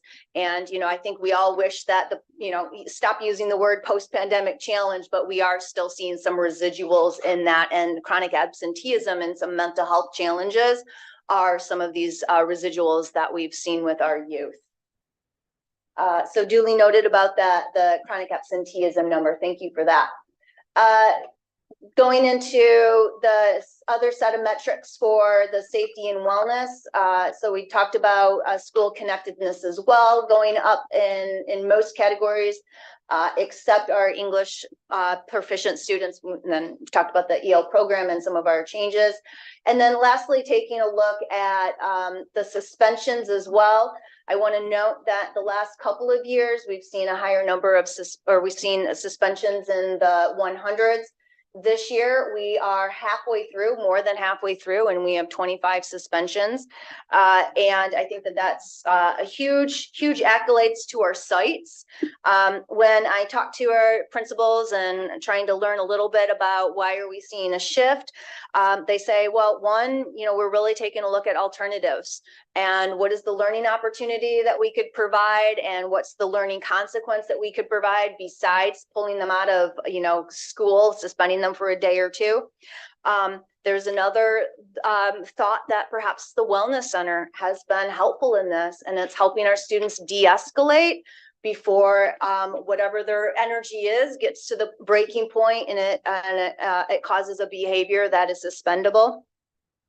And as well, our campuses are starting to tear down the fences and the barriers with all the construction that if you could, think about herding cats in a small area, sometimes they get a little feisty because they're crunched in, and you open up the fence line and there's more space. And so that more space perhaps could also have been a reason why, we're not all up in everybody's grill, and that could be a case. But I really just want to go back to the sites and say that it's a lot of work from our administrators and just the thoughtful, intentional responses that they provide our students when we're seeing a concerning behavior. So accolades to them. And going into expenditures for goal 3, again, a couple of snapshots of where we are with our actions, professional learning. I want to, thank William Blair, who has really done a strong job of bringing in professional learning for social emotional to our teachers and our students. He pushes into classes like ASB and ambassadors and SCL over at Los Altos. These students are these leadership students who have an influence of the actions and the goals, and does training with them. He's provided trauma-informed or brought experts in for all of our teachers, mindfulness training, proactive circles to create community and belonging. We saw in one of our school connectedness items, feeling connected on campus. That includes in the classroom, and feeling seen and heard in the classroom is a sense of feeling connected. And so he's really working to build in those elements to support the importance of our students. If you feel belonged and you feel, then you're going to come to class and you're going to engage in class. And so how do we build that in? Would it make sense to have that be one of the budget items, that position? Wellness? That would be if we continue with this goal for next year, that would be a great, just like our community outreach specialists, they have such a vital role in supporting that goal. Thank you.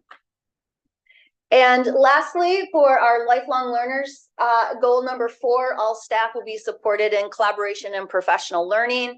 A few metrics that we want to bring up. And again, this is just off the shoulders of what our special education department just presented.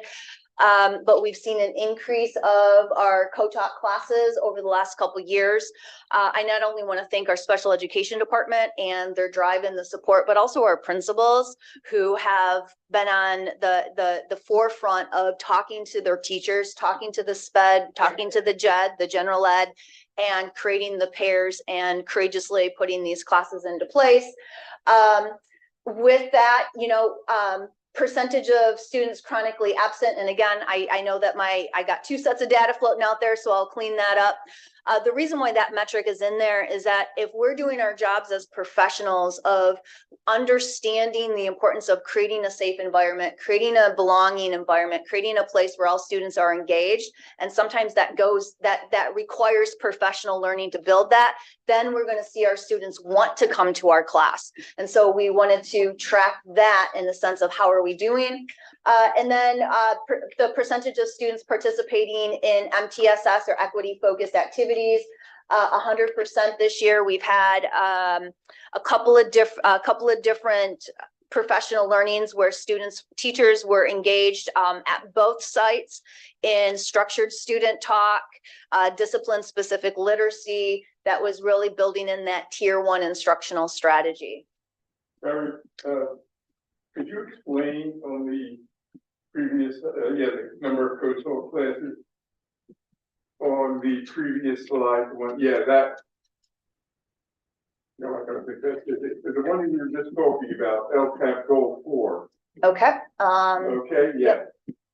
The number 10 in the last column, mhm. does that mean 10 more than 30? Or does that mean we have 30 now and we only expected 10? What does that 10 mean? Yes, so that means that we are currently at 30. Our last slide deck, I just want to point out, showed 29, so I assume that I probably counted a class incorrectly. But we are currently at 30 classes. 3 years ago, when we set out on this endeavor, we did not expect that we were going to blossom to the degree that we did. And so we undershot from what we should have. And so we were hoping to grow 10 total, 5 at each site. A couple are, couple core classes, math and English and freshman, math and English and sophomore, and maybe one more in junior per site. And instead, we really were able to create an extremely inclusive classroom across the district. So, yeah, good clarification. Which Terry, is for swell. That's really swell that we did that. For the 100%, how many teachers is that? There are roughly between the two sites, 240-ish teachers. And then another 10 at Alta Vista. And then 9 or 10 or 11 at Alta Vista. Yep. And they all went too. The Alta Vista they all had a training by our instructional support team that supported equity MTSS, not simultaneously. They were divided on Mountain View, as an example, did it the first release designated day, and then Los Altos followed. But Alta Vista's had their own of some kind. Yes. They have had a couple of different professional learning this year that's focused on equity, MTSS strategies. And then in addition to that, some of Alta Vista teachers, as well as Los Altos and Mountain View, attend the APPLES, the after school paid professional learning series that also incorporates these elements, as well as SEL. So I'm curious why the chronically absent isn't also broken out by category like a lot of these other metrics are? No particular reason. When we decided to do absenteeism, we just did the broad stroke overall without going into all of the specifics. Okay. And then lastly, finishing up with the expenditures, broken down on the action title, what our goals was for goal 4. And as you can see with most of these items, we are pretty close to being on par with meeting what these expenditures are. I will note that we have a professional learning planning committee. It's in its 3rd year of running, and every year it becomes stronger and more inclusive of all roles. And this year we were able to really reach out to our classified staff and provide targeted professional learning for our classified staff. And in the past couple of years, what we set out as roughly a 10,000 budget for classified staff PD, we were far under that.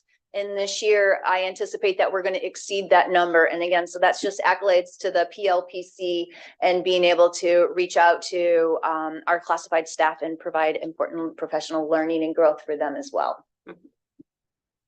And in summary and in closing, first of all, thank you for your questions and your feedback and your suggestions on strengthening the plan and the metrics. I will say that we feel proud of the improvement that we've seen in our academics.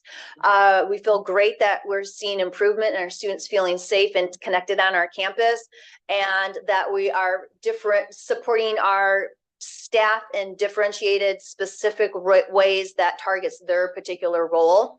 And then we still have challenges that we're working through. We see the opportunity gaps still exist. And even though we are narrowing them, they still are there. And so that is work that we continue to roll up our sleeves on.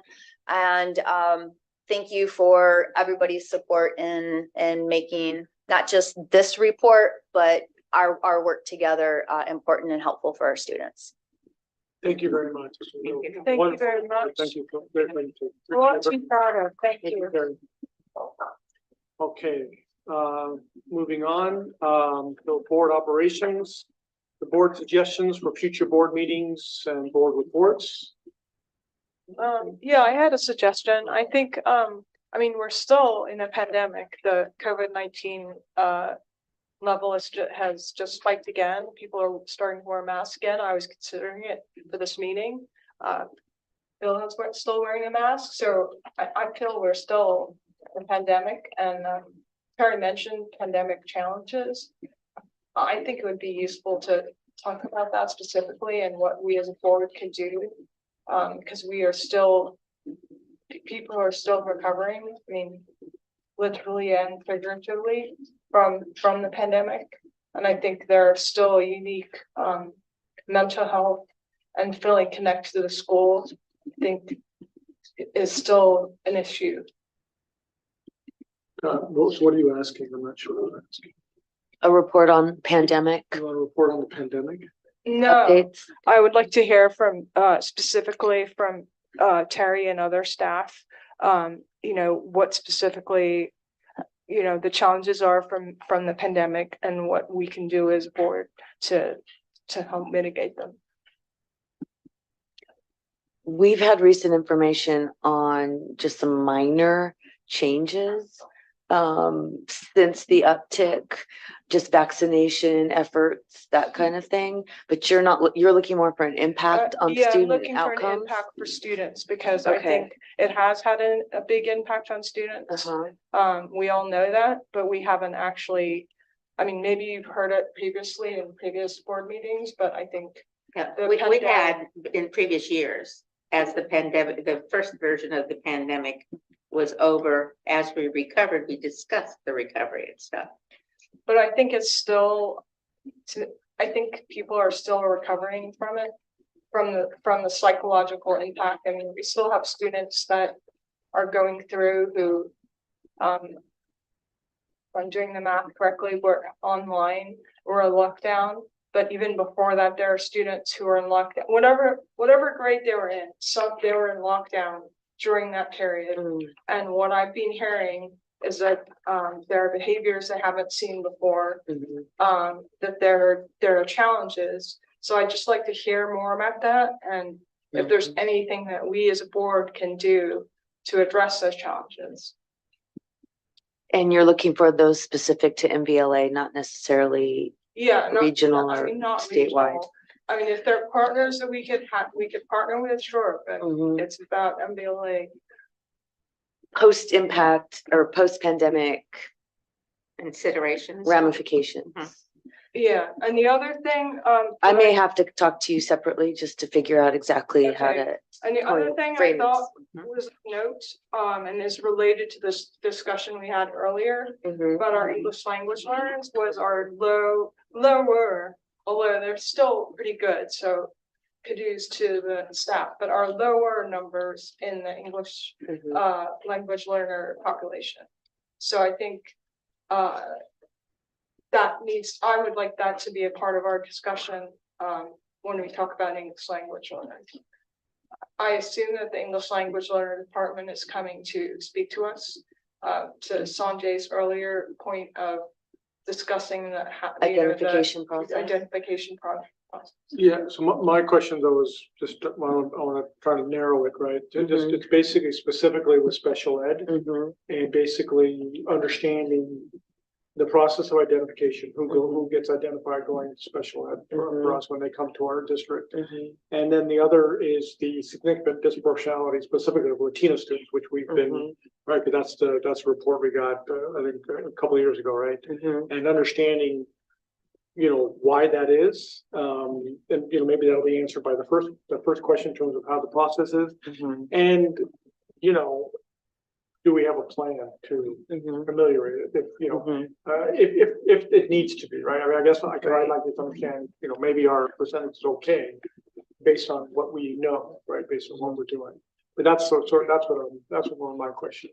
So perhaps specifically with special ed. And I took notes from that conversation and summarized it and see if I've hit it.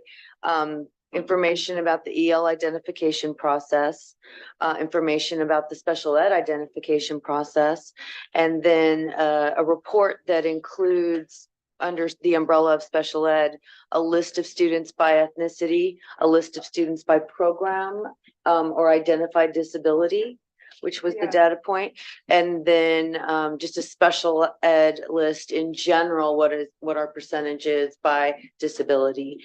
And then, separate, but I think also importantly, maybe a broader, presentation on EL. Yeah, that's Much what I like our was, special ed. I was talking Okay. about is, not just the process, but like, Uh-huh. what classes are we teaching?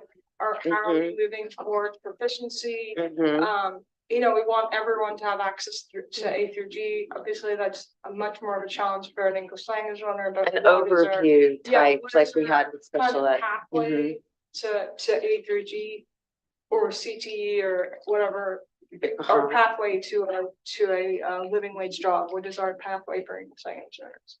Right, okay. And I would actually, with this English language one, like to know how our program, because they're a little bit different in Los Altos and Mountain View, I understand, are going to kind of merge so they're consistent with each other if they already aren't working on that. And also how they compare with some well-known nationally EL programs that are used around here, and what parts, what texts are we using and or curriculum are we using differently or compared to some of those well-known programs. Okay. Curricular offerings, programs. All part of the EL. All part of an EL, broader presentation. Okay. We'll be excited to share this. That's been the crux of our, all that you're talking about, has been the crux of our working conversations this year. So it'll be great to. Oh, good, because That's professional development. because we were wondering what was going on, so now we'll know. And just a comment in the spring, hoping to give the student advisory groups an opportunity to share their recommendations to you in certain topics. So that's something that is I'm coming. excited to hear from them. Me too. I think you will learn something. I certainly did. All right, communication correspondence. None at this time. All right. Legislative update No, I think last month took care of most of that. and date, time and place of next meeting. February 12th? February 12th, I don't remember what it is. Yes. I think it was 12th? Monday the February 12th. Yeah, Okay, great. and then six closed? Yeah, we're gonna have a study session. Data, that day a too. study That'd session. be the study session. Yeah. Study sessions at what time? 4? 4. Okay, 4. Okay, 4 and then 6 and then 6 7. closed and then 7 open. okay. Okay. Are we ready for me to move to adjourn? Yes, we are. I move that we adjourn. Second. All right, moved by Catherine, seconded by Peter. All those in favor? Aye. All right. And I vote twice.